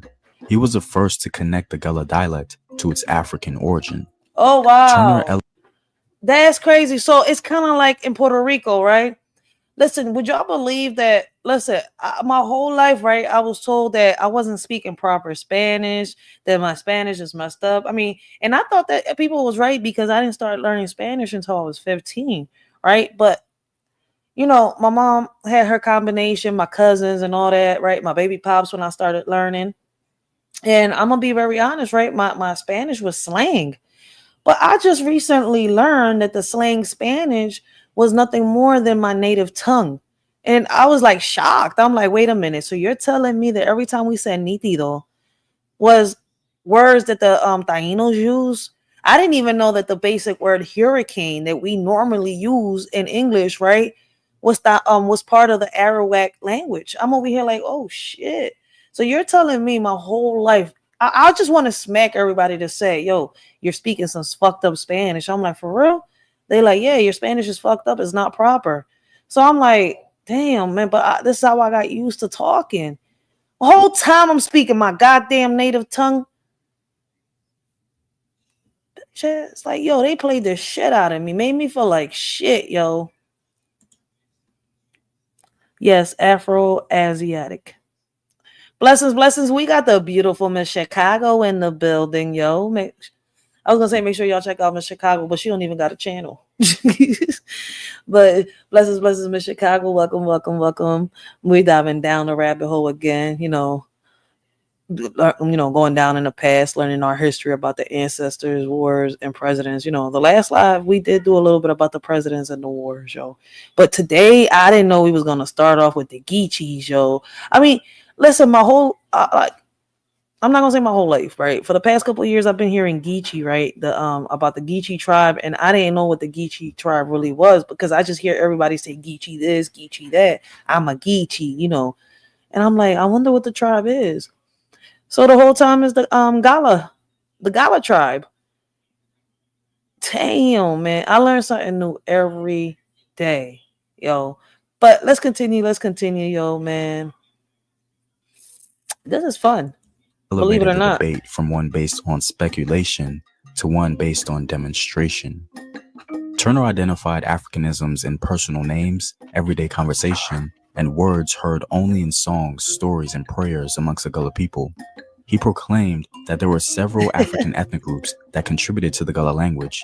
The languages consist of Wolof, Mandinka, Bambara, Fulani, Mende, Vai, Twi, Fante, Ga, Ewe, Fon, Yoruba, Bini, Hausa, Igbo, Bakongo, Ubundu. You gonna tell me what you're saying? Okay, these are words that consist of it, but you're gonna explain them to me, right? And many others. Gullah culture closely followed the pattern of language, borrowing heavily from African folkways. Anthropologists and folklorists have identified strong ties to African folk beliefs regarding family organization, religious practice, work patterns, and artistic expression. The enslaved Gullah people in rice-producing regions off the coast, for example, worked rice fields in an African manner using African-style baskets and fans to process the commodity. They also used baskets to carry goods in a style reminiscent of West and Central African culture. It got me feeling like I got to dance pottery and household items identical to those produced in West Africa. Rachel. When it comes to religion, the Gullah today are primarily Christian, but they incorporated elements of African song and dance into their religious practices, such as the ring shout, Gullah spiritualism is derived from African and Caribbean rituals. Even though the Gullah have been relatively isolated for years, the influx of tourism and other economic transformations have led to the decline of the Gullah way of life. Even though the numbers of Gullah speakers are in decline, their unique history and legacy in that region remains one of the gems of American history. Facts. Well, I'm all out, guys. If you like these videos and want to help out in its continued production, please. I think that's cool how he showed us how they used to dress and how they dress now, man. So okay, so the Geechee people are the Gala people, and he said they're around. Where was it? Let's go back in the beginning real quick. He told us in the beginning. Where you can find illustrative infographics on African history. All links in the description box below. The term Gullah refers to the language, culture, and peoples of the Sea Islands of South Carolina, Georgia, and northern Florida. South Carolina, Georgia, and northern Florida. And it's crazy. He just says South. I just caught on to that. He says South Carolina. But isn't it so racist over there? No? Where is it? It's all black people? Where was it that you were just saying? So, is it North Carolina? Which one was it that you said that they were being racist? Oh, that's West Virginia. Oh, it was West Virginia? Oh, okay. Shit, listen, don't blame me, shorty. I was just listening to my son's stories, man. I'm not from, I've never really left Philadelphia except to Puerto Rico, Ohio, New York, Reading. So I haven't traveled like my son has within the past year. He traveled different cities and states. Okay. So it was West Virginia. Okay.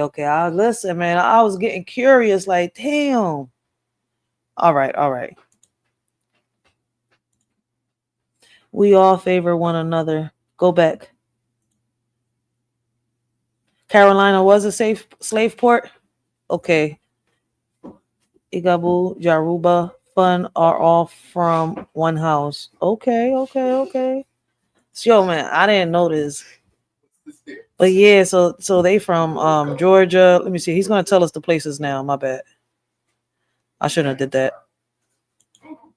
Refers to the language, culture, and peoples of the Sea Islands of South Carolina, Georgia, and northern Florida. These groups of former enslaved Africans are perhaps the most unique group of people in America because of their rich culture and because they've been here for so long. For the Gullah people, economic. So that means they've been here. I mean, yeah, they was here before the enslavement, but do they? I just wonder, how it all falls in line. See, that's what I want to know is the actual timeline. Because what's crazy? Everybody that has a tribe claims to that, their tribe was the one that was here on earth first. But if it was all Africans and indigenous people, then you got the Europeans. I mean, I'm guessing every tribe was here on earth first, right? I mean, listen, don't get mad at what I'm saying, right? I'm just thinking, right? Random thoughts coming up with, my own opinions, my own conclusions, because I'm learning, right? Along with some of y'all. Some of y'all might know all of it, right? Or some of y'all might be like, my big bro over here. Let me get his name right? Jakaba, right? Y'all could be, he knows a lot. Like every time he's in the chat or I see him in somebody else's chat, he be on point. And when I research some stuff that he has said, like I do with the word and everybody else, it's like, oh shit, I gotta listen some more because they know way more than what I know. And they admit when they wrong. So shout out to these two men, man. And if y'all haven't checked out the word, make sure y'all go check out the word. Great conversations, great topics. And he will break down all this stuff along with, the gods and the spirituality down real good for y'all, man.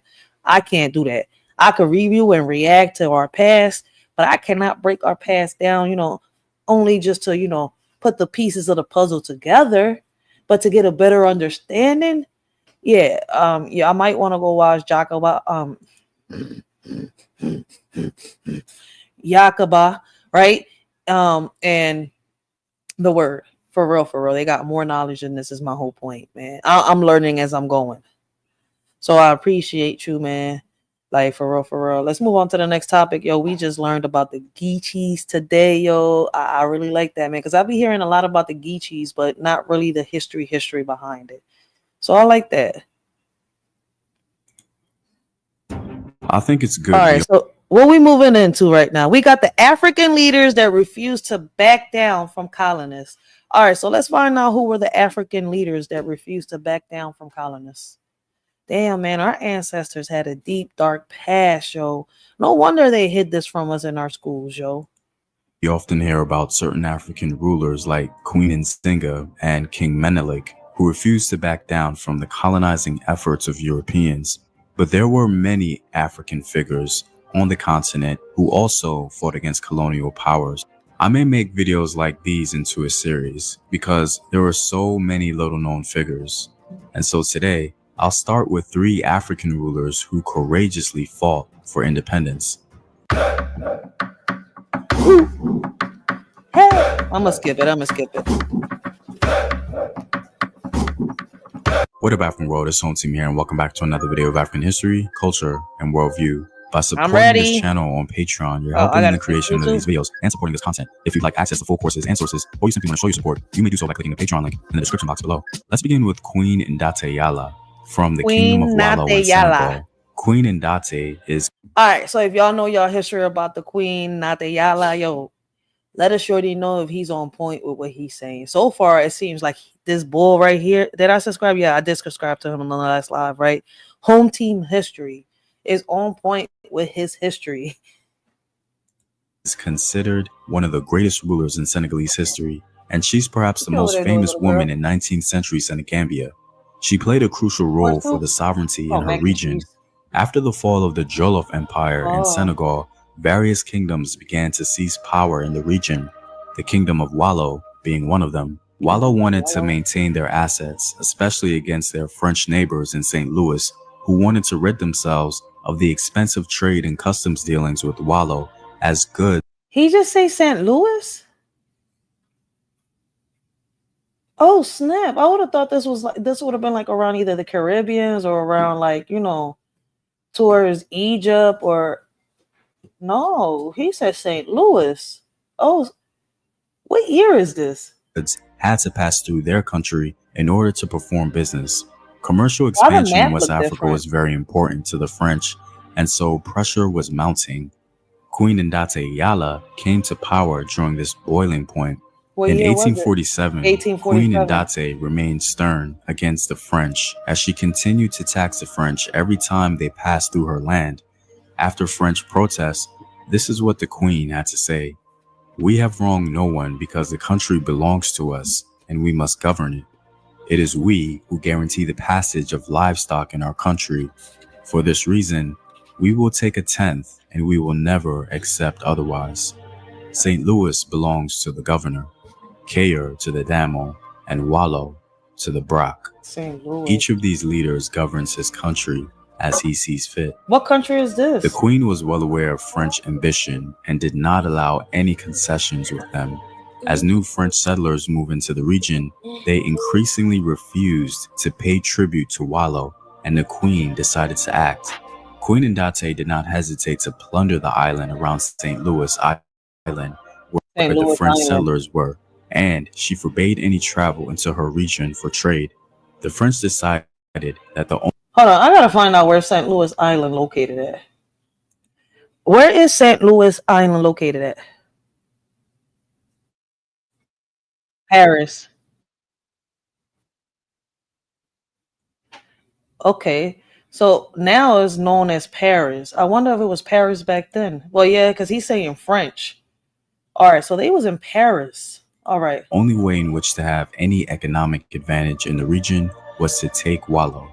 After months of battle, the Queen and her husband refused to submit to the French invasion of their country. She even mobilized more forces to counter the French.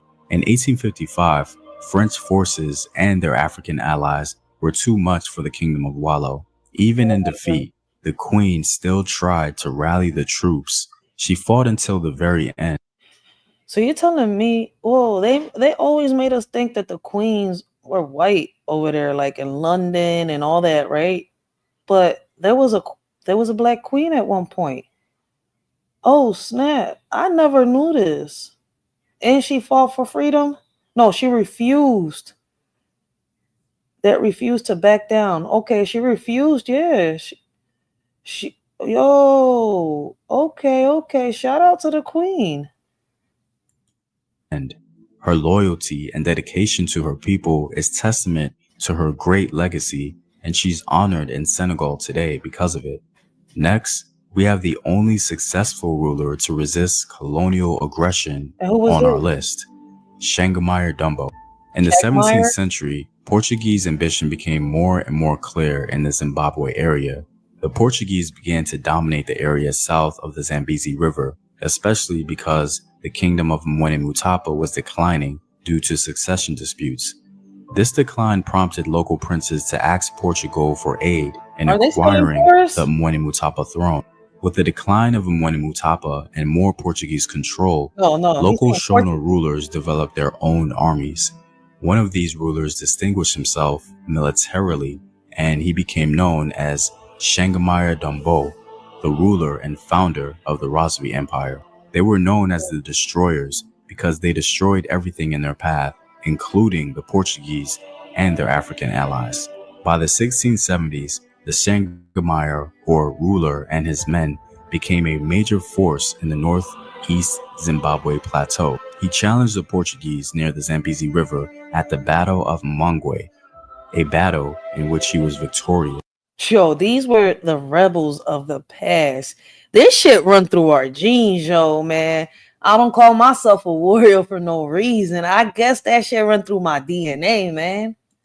I mean, our Shangamire DNA, a lot of Dumbo our DNA. Not continued to everybody's wreak a warrior. havoc on the Portuguese, and in some cases even humiliated them in some engagements, defiling their graves and sacred images. The Rosby threat, solely initiated by the great Shangamire Dumbo, accompanied by other factors, prompted many Portuguese settlers to leave the plateau altogether. Under the rule of Shangamire Dumbo, Portuguese colonial ambition never met its true potential. Last but not least, we have Samori Toure. Samori Toure was a 19th century ruler of a largely Mande-speaking empire in West Africa during French colonial intrusion. How he was able to form a state in the middle of French colonial ambition was quite impressive. The beginning of his military career began with an invading army of Cisse warriors who took control of his hometown. He later joined this army and quickly rose to high rank because of his extraordinary intelligence and military skill. Samori soon broke away from the army and formed his own loyal group that began to extend their authority. They demonstrated extraordinary tactical ability under Toure's leadership and posed a huge threat to the French. Upon the formation of his own empire, Samori Toure knew it was important to unify family clans and ethnic groups who were previously at war with one another. Soon, Samori became a ruler who possessed a field army of 10,000 to 12,000 well-armed, highly trained soldiers. Samori Yo, listen, I'll keep saying it, man. Where there's a will, there's a way. And these leaders didn't take no bullshit back then, man. They stood up and fought for what they really believe in. And it's crazy, right? We got people like that right now. Like from Malcolm, Martin, Rosa, I mean, even before them, right? And I'm just going to say those because that's what, a lot of people are familiar with. So in this era, do y'all think it's possible to fight, against the enemy and win? Shit, it looks like a lot of our ancestors did. Toure tried to expand his empire along trade routes, but the West African Muslim empires had begun to suffer the encroachment of European colonial powers, and he came up against the French imperialist expansion at Bamako. He was able to maintain a semblance of his empire through minor fighting and treaties, and he also used relations with the British in Sierra Leone to supply his armies with rifles from Freetown. Through some great leadership and tactical maneuvers, Samori was able to hold off French troops while simultaneously carving out a new state in the region of present-day Ghana and the Ivory Coast. This was very impressive.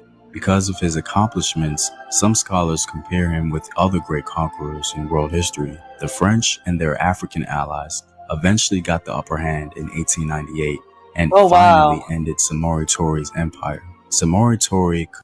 But in order for the French to beat them, they had to, team up with African allies too. So it seems like even their own people turned on them and helped the ops win. That's crazy. Yo, I don't see no change. No change at all, yo. I'm dead serious. Even though it's different eras, right? Different points in time. We're doing the same thing nowadays. Like, damn, y'all could have still united, right? And they had no way of winning. But it seems that, you know, they found a way to unite with what we don't even know if it's from the same tribe, but they found a way to unite with African tribes, right? I mean, I don't know if it's the same tribe. When it could be the same, you know, people from the same tribe. In order for the French to beat them, that's what they did. That's crazy. No wonder, shit. And we don't learn from this.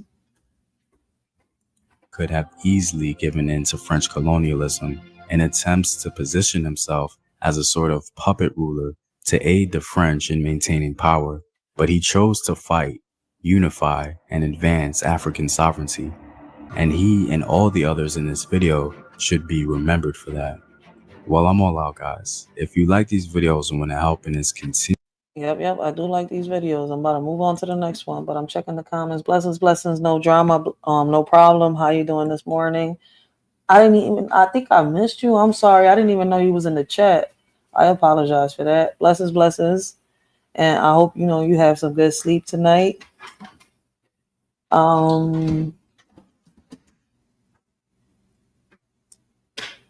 Panthers are locked up and the Shakur bloodline was targeted. He talking about Tupac. Oh, I was reading into that. And I think we're going to get into some videos. I'm not sure it's going to be today or next weekend, but I was reading about that.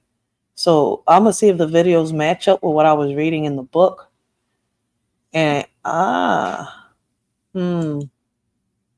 you're answering some stuff. Aseta is treated like a crook, and they pretend like they changed how they see us now. Well, we know it's all an illusion, though, but people fall for it. I feel like it's us. We let it get this far. We fall for it. And in reality, if we look at it, right, like it's more of us than there is them, but people don't see that. Like, people just want shit given to them, and they think that there's a Superman that's going to come and save them. But, you know, I guess everybody got to see reality for themselves. So that's why, you know, we got to focus on making ourselves better, right? Because if we don't make ourselves better, how can we help the next person make themselves better? Like, for real. If you don't help yourself, you can't help others. That's why we got to re-educate ourselves and learn from the past in order to understand what's going on in the present in order to make a change in the future. And everything that we learn and we soak in, we got to pass it on down to our kids, yo. Real shit. But let's move on to the next video, yo. Because how long I've been on this? Let's play a few videos, right? But, you know, because I got this drawn in from the shortest video, right, all the way down to the longest video. It's going to come a point in time that on a weekend, we're just going to be reacted to one whole video because there's videos in here that go into an hour just talking about the past and stuff like that.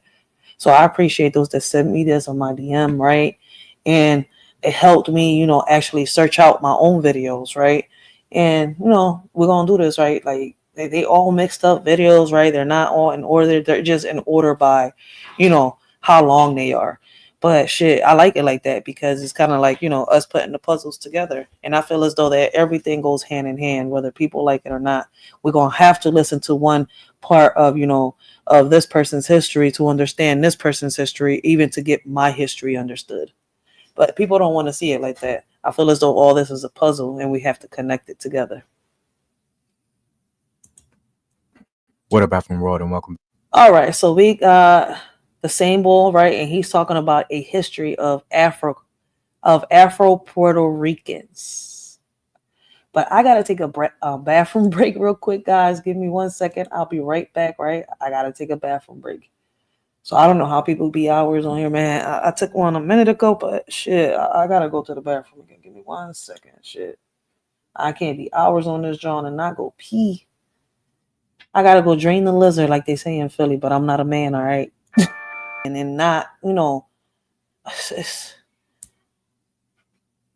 what has changed? How much do we really know about our history? African men was Francis Gallego, who was known as the first entrepreneur of African descent in Puerto Rico. Oh, The wow. Libertos were Christianized and spoke Spanish That's fluently. why. The Libertos had the freedom to move about and seek economic opportunities on the island of Puerto Rico. By 1820, there were about 104 free Libertos in San Juan, the capital of Puerto Rico today. And they were the reason why the Europeans and the Spaniards were able to take over the land. That's crazy. If it wasn't for the betrayal and the distrust, the unloyalty, right? I feel as though that our ancestors could have been able to fight these wars and win. But it was too much betrayal amongst each other back then too. Though they outnumbered the Spaniards, opportunities for them to gain equal rights were limited. During this time, they primarily lived in restricted areas and were not able to choose freely their occupations or have access to social institutions. Even though they were able to use their legal position to acquire some wealth, they still experienced racial discrimination. The primary reason African slaves were brought into Puerto Rico was because the original Taino population was being decimated as a labor force. Friar Bartolome de las Casas, who had accompanied Ponce. So basically the Tainos were still in slaves, right? Because if they had them doing labor force, right, and not getting paid, they were slaves. But due to, I don't know if they were the ops or part of the same tribe, right? I'm not sure of that yet. If it was ops or people from the same tribes that helped the Europeans, and the Spaniards and the British and the Vikings and all of them, take over. But if it was people from the same tribes, it's still fucked up. And even if it was the ops, like, damn, we're talking about your own land. Where's the dignity, the morals, the respect, the love? Like, shit, I think people still missing that nowadays. Leon to the new island of Puerto Rico was outraged at the Spanish treatment of the Taino Indians, and in 1512, he protested to the Spanish court. He fought for the freedom of the natives and was able to secure their rights, but the Spanish colonists, fearing the loss of their labor force, also protested before the courts. They complained that they needed manpower to work in the mines, build forts, and so on. Ironically, as an alternative, Las Casas suggested the importation and use of African slaves. Wow. Thus, in 1517, the Spanish crown permitted its subjects to import enslaved African people. Wow. These early enslaved Africans were brought originally to work on the gold mines, even though they also worked on sugarcane plantations. They became artisans, domestic laborers, ship merchants, and dock workers. So the indigenous people that were already there got enslaved, but what they was doing is they were shipping Africans to Puerto Rico and different parts of Puerto Rico and enslaving them to dig in the gold mines and stuff like that. And they used their own people to sit here and take over. That's crazy. I mean, and I'm not going to say use because these people willingly did it just for some freedom. I'm not selling my soul to the devil. Just a short time after their arrival, in 1527, the first major slave rebellion occurred in Puerto Rico as dozens of Afro-Puerto Ricans fought against the colonists in a brief revolt. Thank you, Salah Jabin. Puerto Ricans Thank you, retreated I to the appreciate mountains that. where they resided as Maroons with surviving Tainos. During the following centuries, by 1873, Afro-Puerto Ricans had carried out more than 20 revolts. Some were of great political importance, such as the Ponce and Vega Baja conspiracies. Even though the original Afro-Puerto Rican was a free man, coming to the island as a soldier, the overwhelming majority of the... We learned that on the previous video. So if y'all go look on the last live or the live before that where we're diving down the rabbit hole, they speak on it. And I thought that was real messed up. Like, damn, like you're supposed to be a leader and you sat here and turned on your people. You're supposed to be leading your people, but you turned on your people and joined the enemy. Just for some freedom. But there's more of us than there is them. That's what I just don't understand. It's more of us than there is them. I gotta watch what I say on YouTube. So let's continue.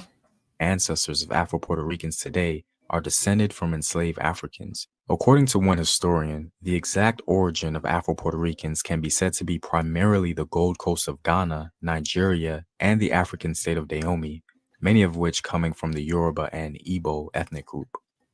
As in other Spanish colonies, the early conquistadors and their African companions were not accompanied by females, Thus, intermarriage was rampant among the Spaniard, Africans, and Taínos, the same as other parts of Spanish. That's crazy. So in Puerto Rico, the African men were, bought through slavery, right? And I guess they mixed and mingled with the Taíno women in there. So that kind of explains us, the descendants.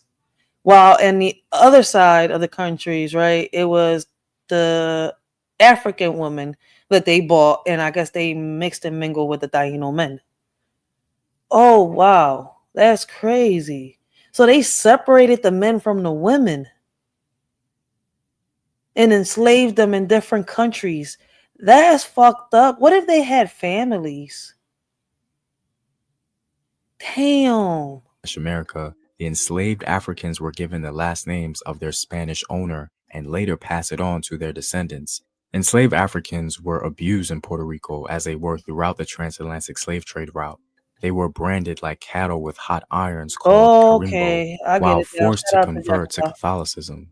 Even though the enslaved lacked sufficient food and were That's subject to crazy. That is extreme an physical insult. abuses among the Middle Passage, Afro-Puerto Ricans, like all Afro-descendant people, are the products of survival. Puerto Rico experienced slavery for about 365 years. The number of enslaved people from 1776 to 1818 grew from about 6,500 to 31,000. However, the greatest importation of enslaved people did not occur until the 19th century, when the sugar industry became the island's most important economic resource. Even though in 1835, Queen Maria Cristina of Spain had abolished the slave trade, illegal trading So in 1835, it wasn't Queen Isabella, my bad. Queen Isabel no more. It was Queen Marie. When did they start calling them Queen Elizabeths and shit like that? Because it went from Queen Isabel to Queen Maria. Oh, wow. 1835, it was Queen Maria something. 1835, Queen Maria Cristina of Spain had abolished the slave trade. Illegal trading continued to persist. Afro-Puerto Ricans have significantly influenced the culture of Puerto Rico. Without the Afro-Puerto Rican populace, Puerto Rico would not be known for what it is today. Even though the modern-day city of Ponce has had an influx of many European immigrants, Afro-Puerto Ricans were still able to maintain the strong African cultural presence through religion, music, and even food. One of the most popular music forms in Puerto Rico is bamba and plena. Both share African origins and began primarily in Loiza and Ponce. Bamba is considered more pure African, coming from the Ashanti tribes and That's the older explaining of the more. two. Shout out to Jacoba. Bamba began in the I'm like, 17th really, century. yo, It was I'll be brought to glad. Ponce by enslaved Helping me to Africans make who the worked on dots. the sugar plantations. The dialogue between the dancer and drummer was used as a diversion by the African slaves from the harsh treatment that was inflicted upon them. They would perform in song as well as dance during special religious. Oh wow, she was. They still make her seem as a like a well then no, see? He's saying Isabella was a black woman, a dark-skinned woman. She was Asku bloodline. So that means she was mixed, right? But they made it seem like she was a pure Spaniard. Oh, that's interesting to know.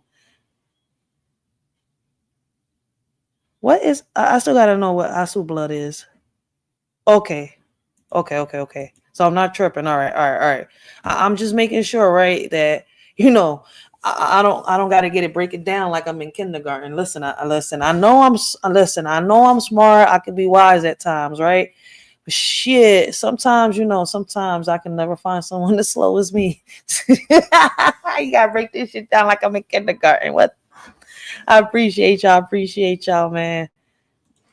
Religious holidays and social events. Not only did enslaved Africans use bamba for celebrations, but also as a tool to conspire towards their freedom from bondage. The drums would relay various messages. The dialogue would convey a series of signals that were used to translate messages without the slave owner's awareness. Plena's root can also be traced. So music is the only thing that we still carry on, right? That hasn't been. And they trying to mess that up. For real. Because like he said, they used the music to carry messages. Oh wow, I didn't know that. I thought it was more the music was, for fun, some for religion, entertainment and stuff like that. But I did not know they used it to send secret codes on some, 007 type shit. Damn. Okay, ancestors. Shit. Back to Africa, but it was transformed into a Puerto Rican art form by the fusion of English-speaking blacks who came to Puerto Rico from the British Caribbean islands seeking work in the late 19th century. Most became sugarcane field workers, from which came the fusion of Afro-Caribbean, Guyanos, and Spanish sounds that make up plena. As the rural workers traveled to various urban areas of Puerto Rico, such as San Juan, it became part of the Puerto Rican culture. Plena, as bamba, were performed for entertainment as well as to convey information. Plena was sung and played throughout Puerto Rico. Dancing plena became a kind of living newspaper conveying a variety of information, ranging from religion, local and national events, to evoking protest. Singers often sang about events and ridiculed their adversaries. Presently, salsa and reggaeton are the two most popular music and dance genres of Puerto Rico. Salsa, which translates to sauce, originated from Afro-Cuban and Afro-Caribbean rhythms. Oh, I didn't know that. However, the term salsa was created by Puerto Ricans living in New York City who abandoned their bamba and plena for the fusion of the rumba, mambo, cha-cha, guanguaco, and merengue. Salsa has become a popular genre worldwide. Reggaeton is the most recent dance music genre in Puerto Rico. And for people that don't know, reggaeton didn't originate from Puerto Rico. It originated from Panama. Derivative of Jamaican reggae and hip-hop, mixed in with the Puerto Rico's bamba and salsa rhythms. Reggaeton is primarily popular among Latin youth today. Well, I'm all out, guys. If you like these videos and want to help out in its continued production, please consider supporting the home team on patreon.com. The link is in. Okay, I learned a little more about the history of Afro-Puerto Ricans. I know a little bit, but this explains a whole lot more, right? Because when I would speak about the Tainos and the Arawaks, people would say, oh, they're extinct, right? It's impossible that you still got Taino blood. Bullshit, man. Listen, I asked my doctor. I didn't go pay to get my DNA tested to see if I come from what bloodline. No, I asked my doctor, like, listen, I want to know, what my bloodline is, right? Especially knowing that my roots are this.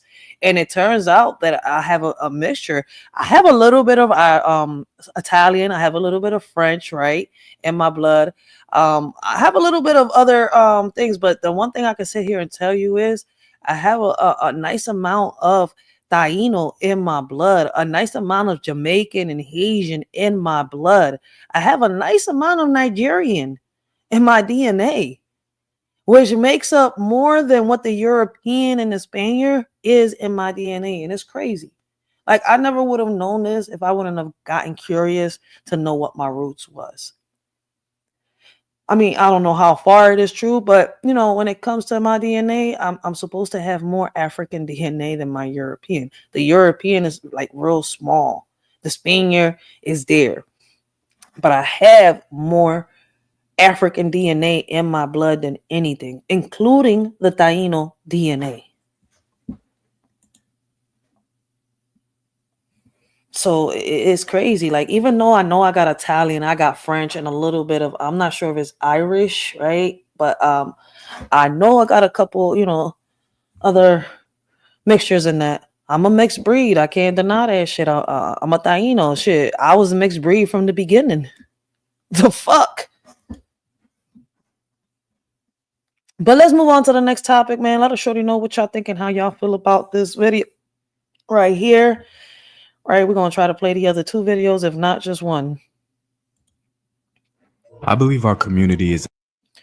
All right. Okay, this one's from the same guy. What Africans got for trading enslaved people and what that means for us today. What does that mean for us today? In the middle of a transition, a very important one at that. Wait, I don't want to. I believe our community is in the middle of a transition, a very important one at that. As we continue to have access to more knowledge and education, our sense of identity and importance is beginning to shift. There also seems to be more of a sense of urgency due to the realization that we may be falling behind politically and especially economically. On my channel, I try my maybe falling behind. No, we are best to provide value on a deeper level. concerning our overall purpose and destiny as a people. So in this video, I'll try to reveal some parallels between past decisions of our ancestors and the current intersection we find ourselves in today as Afro-descended people.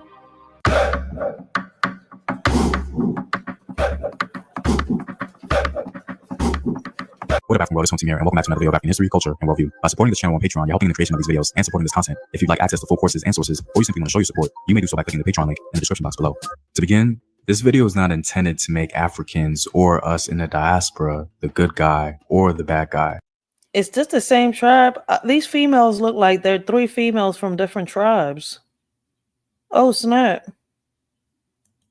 I generally want us to understand our history, and in order to accomplish this, I believe we have to touch on things that we aren't fully comfortable with.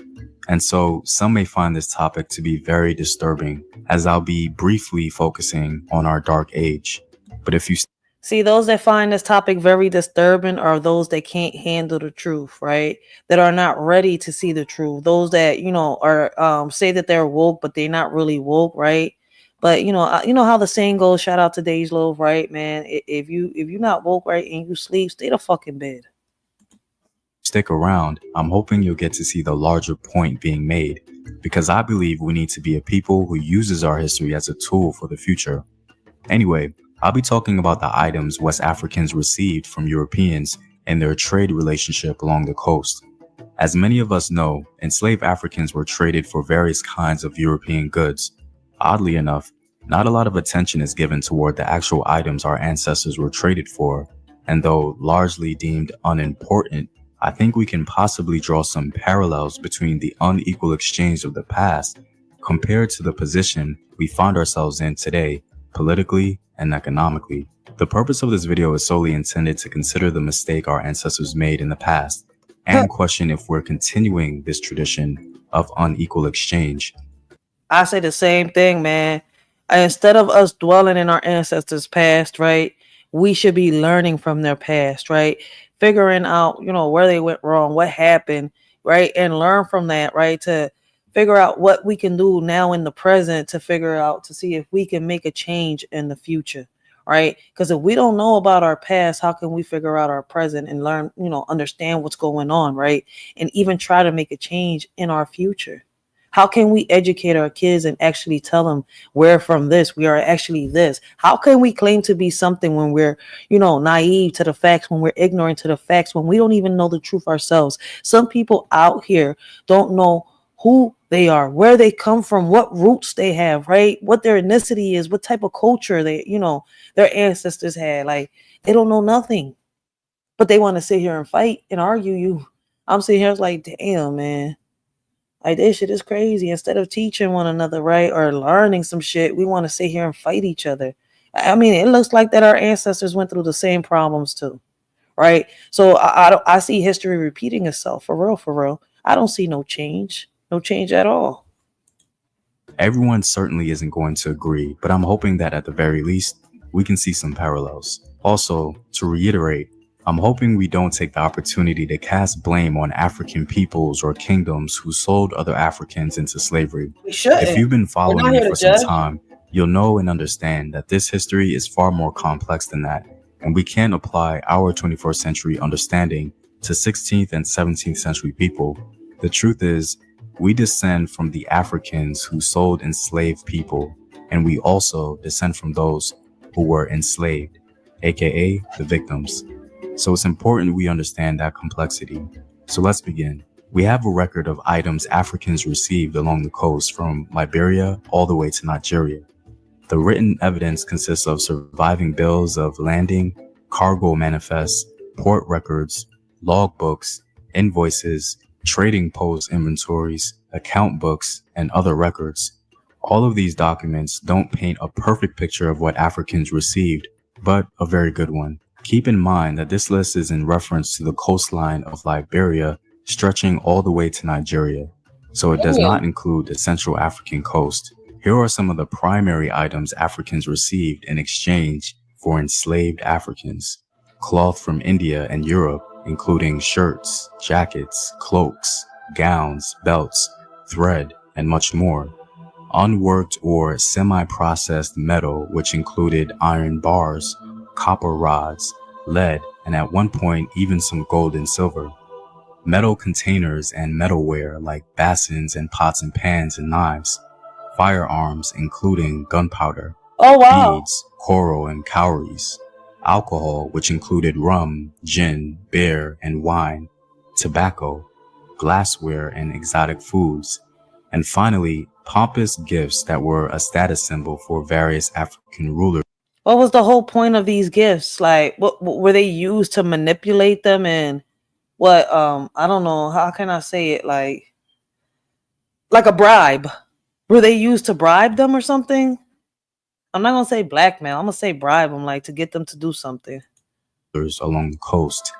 These included satin robes, brocaded silk mantles, gold-trimmed French hats, music boxes, silverware, and more. Now, granted, all of this is quite disturbing because the items received were traded for human lives. This was obviously quite the unequal exchange. Europeans received far more value for the items they exchanged for human beings. One scholar put it best: there were certain features in a slave trade economy which tended to make it absolutely ruinous for the exporting country.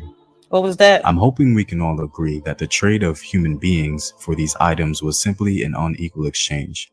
I think it's important. Okay, so yeah, like they would give these people stuff like treasure in order for these people to exchange them their own. Like, what were they selling? Like their siblings, their relatives, or like neighbors or something? And if they did that, like, how would you get these people? Like, what would you tell the soldiers that they're here and the soldiers would go get them? And then they paid them in exchange? Oh, shit. See what I'm saying? Even throughout time, yo, this shit shows, yo. I don't know if it's that people are scared to break free from the chains of society and be who they're truly meant to be. But what I see them doing is building more chains around themselves. If anything, making that chain bigger and adding more people to it. Important to have that perspective on our history as Afro-descended people so that we won't repeat the same dreadful mistake in any context. The Atlantic slave trade left West and Central Africa bankrupt, politically and especially economically. So what does this history have to do with us today? Well, like I said in the beginning. Oh, okay, I didn't know that. So you said Spain and Portugal. Oh, well, we kind of heard that, right, in another video. So he's kind of like contradicting himself on here. Shout out to Jacoba for bringing that out. But I'm definitely going to look into that, see, because I didn't even know that. John II. All right, got you. I got you. Beginning of this video, I believe our community is at a crossroads, where we're not only trying to determine where we go from here, but we're also trying to revisit our history and highlight the mistakes of the past, the mistakes made in Africa, and especially the mistakes made in the Americas. We're not just trying to highlight that, right? We're trying to learn our ancestors, right? Learn how it all started, right? And how it got to, we're learning how it got to that, right? But one thing they're not showing us, right, is where everybody was really at. Because throughout history, they changed the names, right? They've changed the maps. Hell, shit, they got us thinking that it's 12 months in the calendar when in reality it's 13. But you know what? That's a topic for another live. I mean, I'm hoping y'all understand where I'm coming from. Throughout history, they've, tried to sugarcoat, right? They've tried to, wash down our history, try to erase our history. Till now, they still trying to erase our history, right? Like, so that we don't know where we're from and who we are.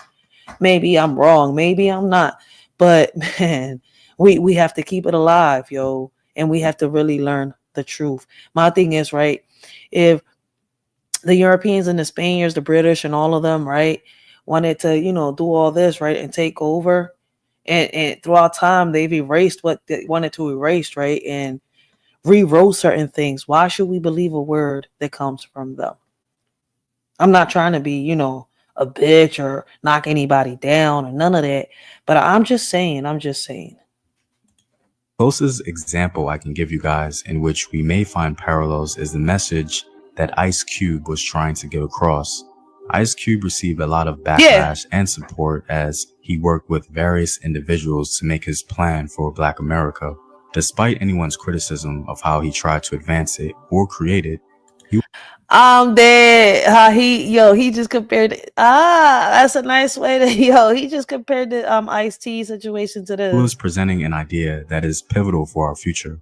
I think the crucial observation between our dark ages of the Atlantic slave trade and Ice Cube's plan for Black America is the question of the age-old issue of unequal exchange.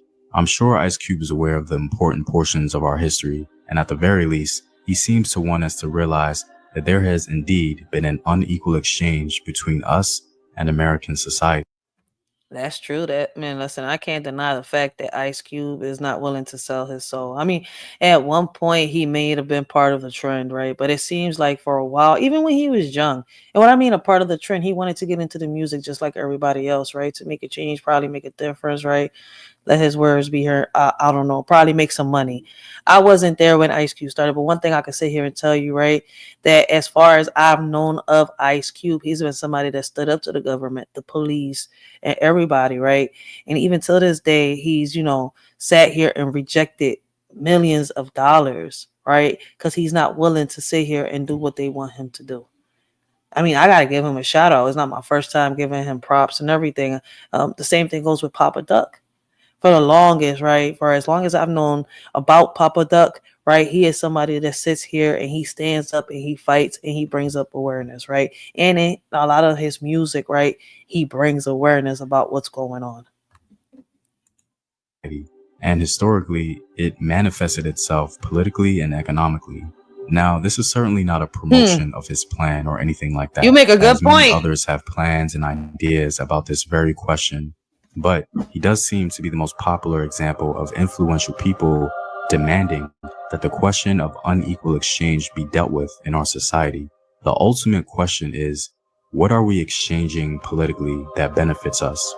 And what are we exchanging economically that benefits us? In other words, with the sacrifices we have made historically as a collective, the social and political deposits we made with our minds and bodies, ultimately, did we receive the proper exchange for those sacrifices? Did we receive those fruits, or are we repeating our history? Did our investments leave us bankrupt as it did in the past?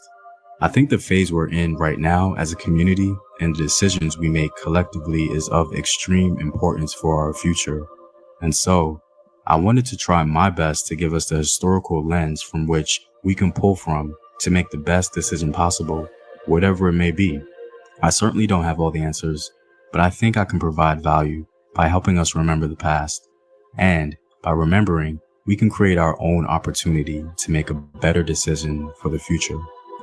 I mean, he's saying the same thing I'm saying, but I'm gonna keep saying the same thing, right? We're repeating history. We think them chains, them shackles are off our legs. I mean, and that's not for everybody. I think a lot of people still got them shackles on their legs, on their hands, right? On their necks and stuff like that, right? They're not just, they didn't just go from our ancestors to the Christmas trees, right? They're still on some people. Some people are still like, listen, it's hard to explain, right? And before I say anything, I need to think about how I'm going to say it, because, boy, I tell you, man.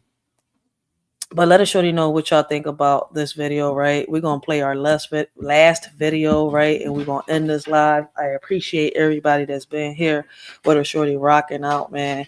We're about to get into Hitler, right?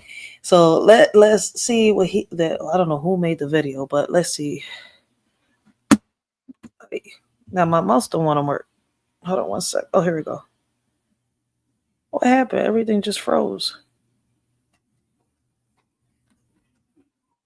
Wait 1 second. Okay, everything was acting crazy. Here we go. Let's move on to the next video. Right? Hello and welcome. All right, so this video is by somebody else. Let me see. The channel is called World War I and World War II History. Okay. And what is the video called?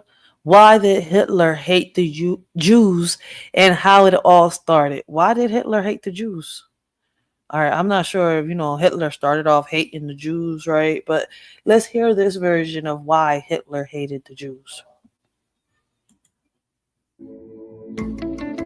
Adolf Hitler's hatred for the Jews is one of the most infamous aspects of history. Adolf. But have you ever wondered where this hatred came from? I'm listening. Was it something he was taught, a personal experience, or something deeper? I've always wondered that, right? That what happened with Hitler? Was it something that he was taught, right? Or was it something that, that came within him? I don't know if y'all understand that what I'm trying to say. I think he was trying to let them. Okay, I read that. Okay, it was this one right here. Okay, think about it. The embassy was set up in Northeast Africa. True.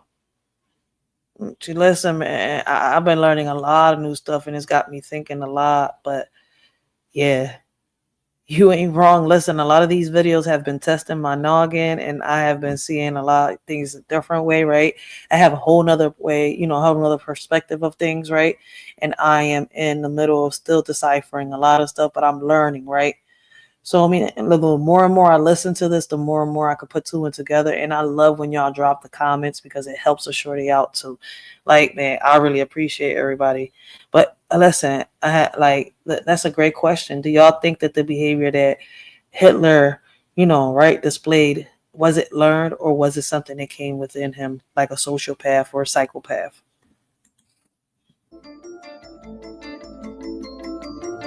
Today, we're diving into the dark origins of Hitler's anti-Semitism, exploring the reasons behind his hatred and whether he ever felt remorse for his actions.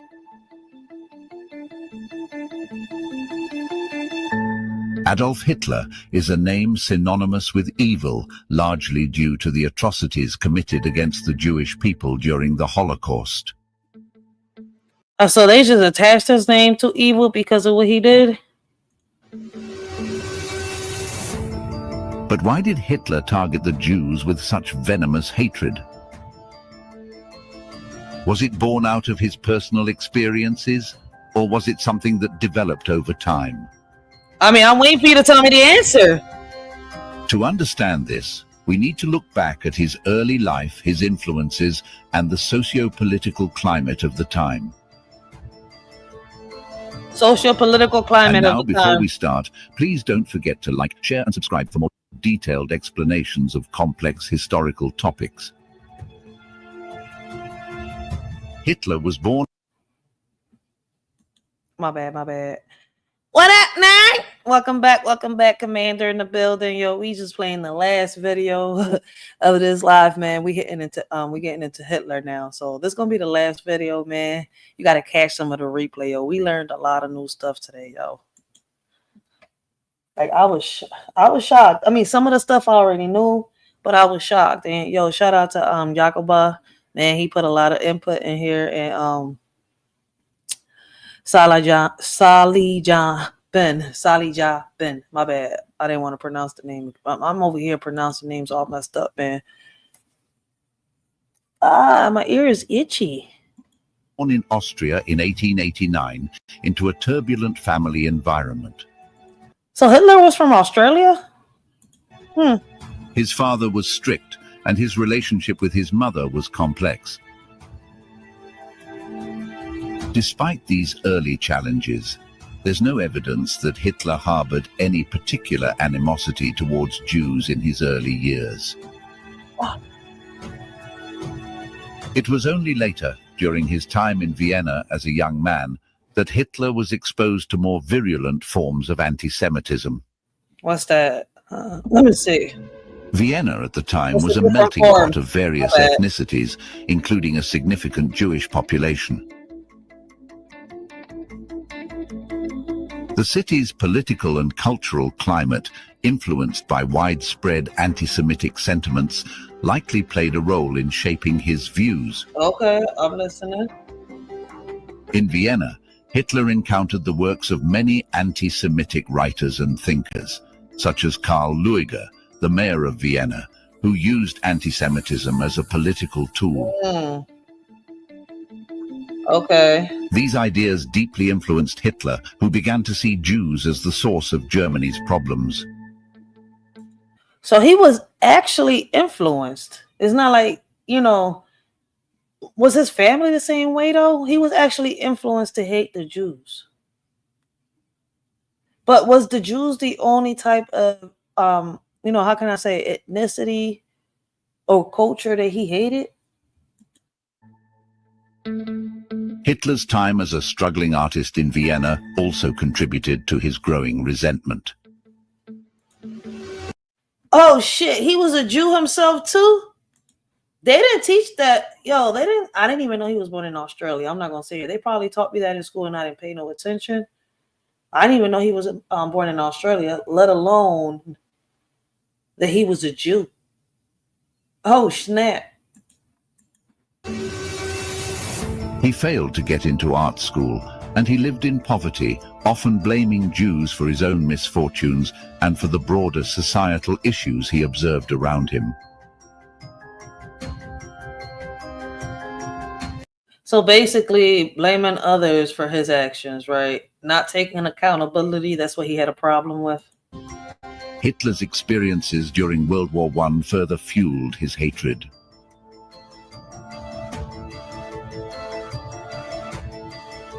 Like many Germans, Hitler was devastated by Germany's defeat in the war. The stab in the back myth. Oh, okay. So no, okay. See, so he was a German. Okay, my bad. I was confused. I was going to say, damn, I didn't know he was a Jew too. Like, damn. He pretending to be a whole German. I was going to say, I was like, see, even he's saying he's a German. All right, I appreciate that.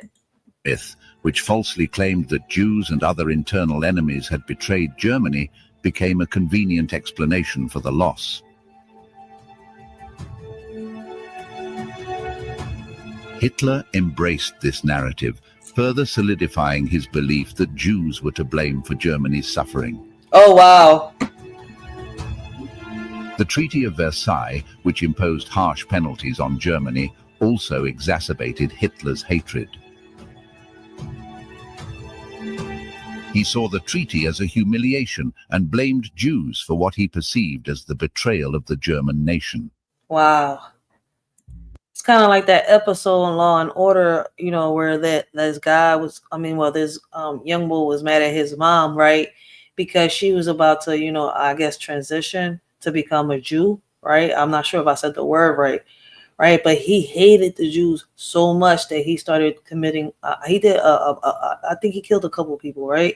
I gotta go. Listen, I'm just trying to give y'all the best that I can remember off the episode, right? But he tried to blame it on somebody else, and then it turned out that, the son was trying to get his mom to not go into, not to transition to become a Jew, not to be a part of their organization. Of their organization. I think I'm saying it right. That's crazy.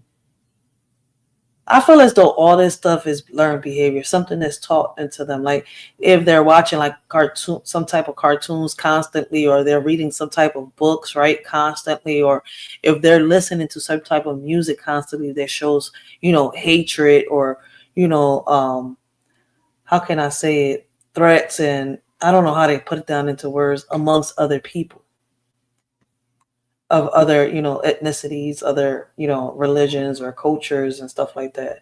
I could be wrong, but this is not something he was born with. This is something he learned. As Hitler rose to power, he began to articulate his anti-Semitic views more explicitly in his speeches and writings. In his book, Mein Kampf, Hitler outlined his belief in racial purity and his view of Jews as a corrupting influence on society. Oh, wow. Nazi ideology was built on the idea of Aryan superiority and the need to purify the German race. Oh, shit. Jews were depicted as a threat to this vision, responsible for everything from economic hardship to moral decay. Hitler's hatred was not just personal, it was deeply intertwined with the political ideology he was constructing.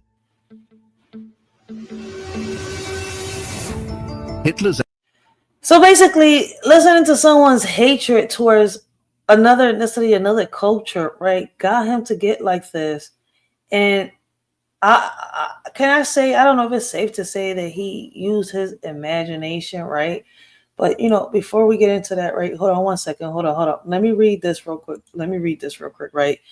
Disclaimer: this statement has been revised to be more neutral and objective. It avoids potentially inflammatory language and focuses on the core information. Note: Section 197 of the U.S. Copyright Act deals with fair use, which I think I meant to say 107. I don't know why I put 197, which allows the use of copyrighted material under certain circumstances, such as for criticism, comment, news reporting, teaching, scholarships, or research. Disclaimer: this information is for general knowledge and discussion purpose only and does not constitute legal or professional advice. Disclaimer: the views and opinions expressed on this video or any video, including the Writers for Life, brings to the Let's Talk About It podcast, do not reflect on the opinion of y'all shorty Racheal and the members of the Writer for Life podcast. Everything we talk about is allegedly and is our opinion. Our videos are not recommended for minors. Everything we talk about and do is meant for educational purpose and also for entertainment. Fair use disclaimer: this video may contain copyrighted material, the use of which has not been explicitly authorized by the copyright owner. We are presenting this material for the purpose of criticism, commentary, reviews, and news reporting, all of which fall within the scope of fair use as provided for in Section 107 of the U.S. Copyright Law, despite the provisions outlined in sections of 106 and 106A. Using copyrighted work for purposes such as criticism, comedy, review, and news reporting does not constitute copyright infringement. None of our videos should be regarded as a call to action. The content is intended to be educational or of public interest and newsworthy. We are not legal professionals, and our videos should not be interpreted as legal advice. So I had just to put that out there. All right. I had to put that out there. Okay. You said, read what he said. Isaac Yankee bloodline was rejected to take the religion called Judaism, short name Jew. Read what he said about black people. I definitely am. Listen, I haven't read the book Hitler, but I think I'm about to order the book on Amazon. Anti-Semitism reached its horrifying climax with the Holocaust, the systematic extermination of 6 million Jews. Damn. Horrifying climax. Hitler's hatred was not just personal, it was deeply intertwined with the political ideology he was constructing. Hitler's anti-Semitism reached its horrifying climax with the Holocaust, the systematic extermination of 6 million Jews. Yo, he got rid of 6 million Jews? Like, what the how in the world did he manage to do this goddamn Holocaust? That's crazy. The final solution was Hitler's plan to rid Europe of Jews entirely. This genocide was carried out with chilling efficiency, supported by a vast network of concentration camps, SS officers and collaborators across Nazi-occupied Europe. Damn. So he had people in Germany and he had people on across Europe. Yo, this motherfucker. Like, if he came from poverty, right? He wasn't rich. How in the world did he become this powerful? How did he manage to get so many followers? How did he manage to get his hands on so much money to get this freaking powerful? That shows you, yo, where there's a will, there's a way, yo. This motherfucker used it for evil. Shit, imagine what you could do if you're somebody that's for good and can manage to get this many followers and this much, this much power in your hands, right? Like, how much of a change, how much of a difference can you make? But has anybody, you know, in the urban community or hood even thought about it like that? Like, no, I think people just, you know, want to become celebrities and rappers nowadays, for real, for real. I don't even think I hear anybody say I want to be a doctor. Or except for my daughter. She says, I want to be a nurse. I want to be, you know, a stylist. I want to do makeup. I was like, I love her dreams. She just want to help people.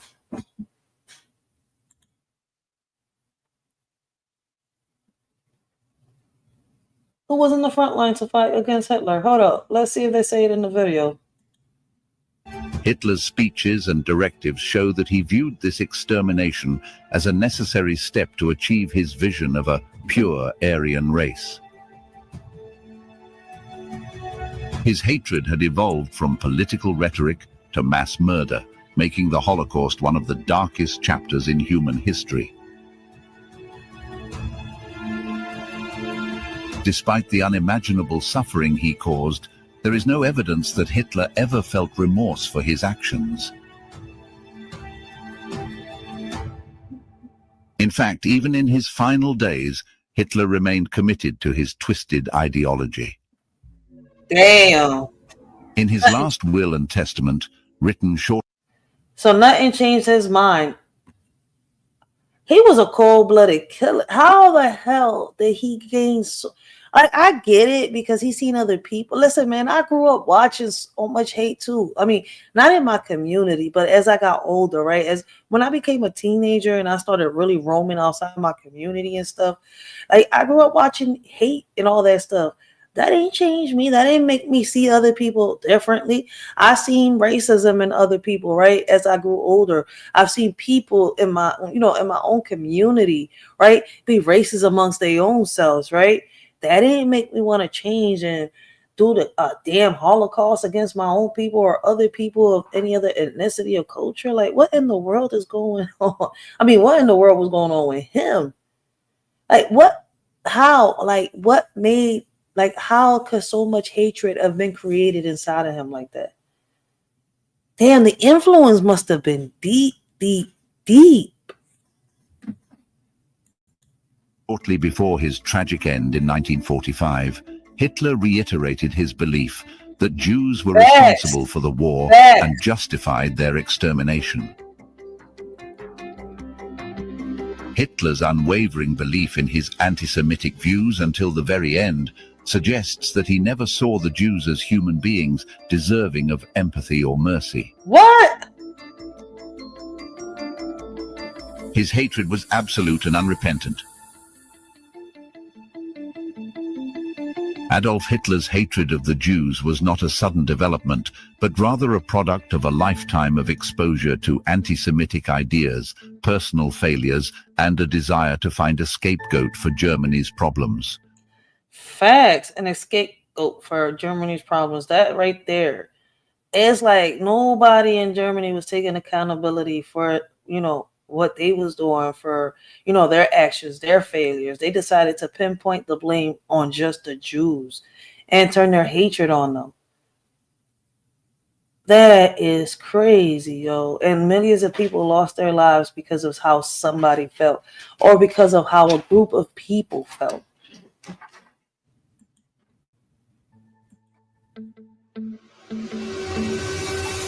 His anti-Semitism was central to his identity and to the ideology of the Nazi Party. The result was one of the most horrific genocides in history, leaving a legacy of pain and loss that the world continues to grapple with today.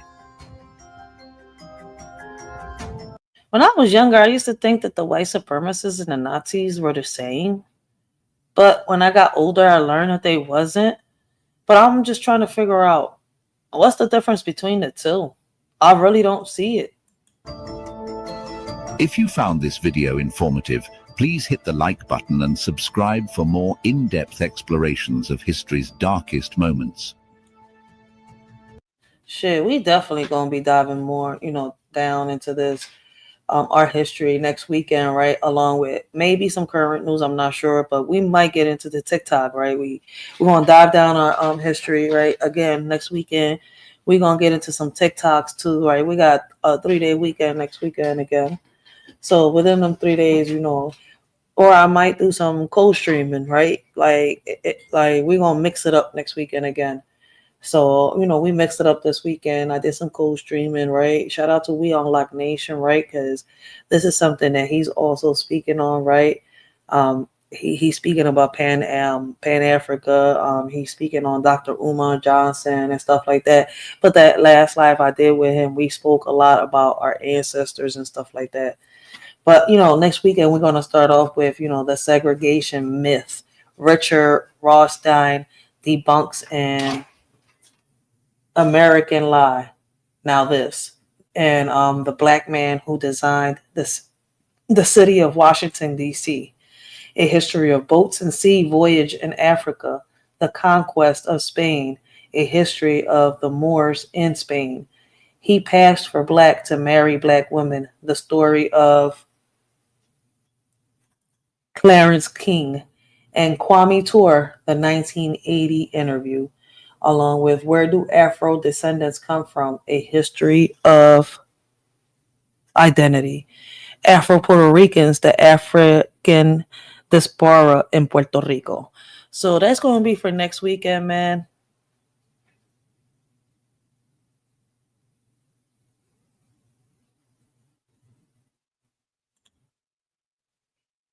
Oh, that's okay. Let's. If you find a way around saying the word, you could definitely say it. You just have to, you know, because it's not what we say, right? It's how we say it. So we could find a way to say certain things. Shit, why not? But yeah, like we have been diving. It's already what, 2 weeks already. We've been diving deep down, you know, our ancestors' roots, right? We've dove down different ethnicities, different cultures, right? Different roots, right? We've, you know, learned a little bit about the presidential history, right? Not all of it, but some of it, right? We've gotten a little bit into the war, right, in the past, and much more, right? We're gonna keep talking about this. There's no way in the world that anybody's gonna censor a shorty, right? I'm gonna keep talking. I'm not scared. Like, I just gotta find ways of saying certain things, right? And I'm still learning that, right? I ain't perfect. I'm beyond perfect. I'm still learning. So on that note, guys, man, I appreciate y'all. And like I said over here, we talk about it all, right? We're not gonna stop talking because somebody feels some type of way. We're gonna get to the bottom of everything we start on here, right? Every conversation, every topic. Like, even if it takes a couple lives, even if it takes years, screw it. Listen, man, I'm gonna keep going. I'm gonna keep diving down the rabbit hole until I get it. But yeah, I appreciate each and every one of y'all, man.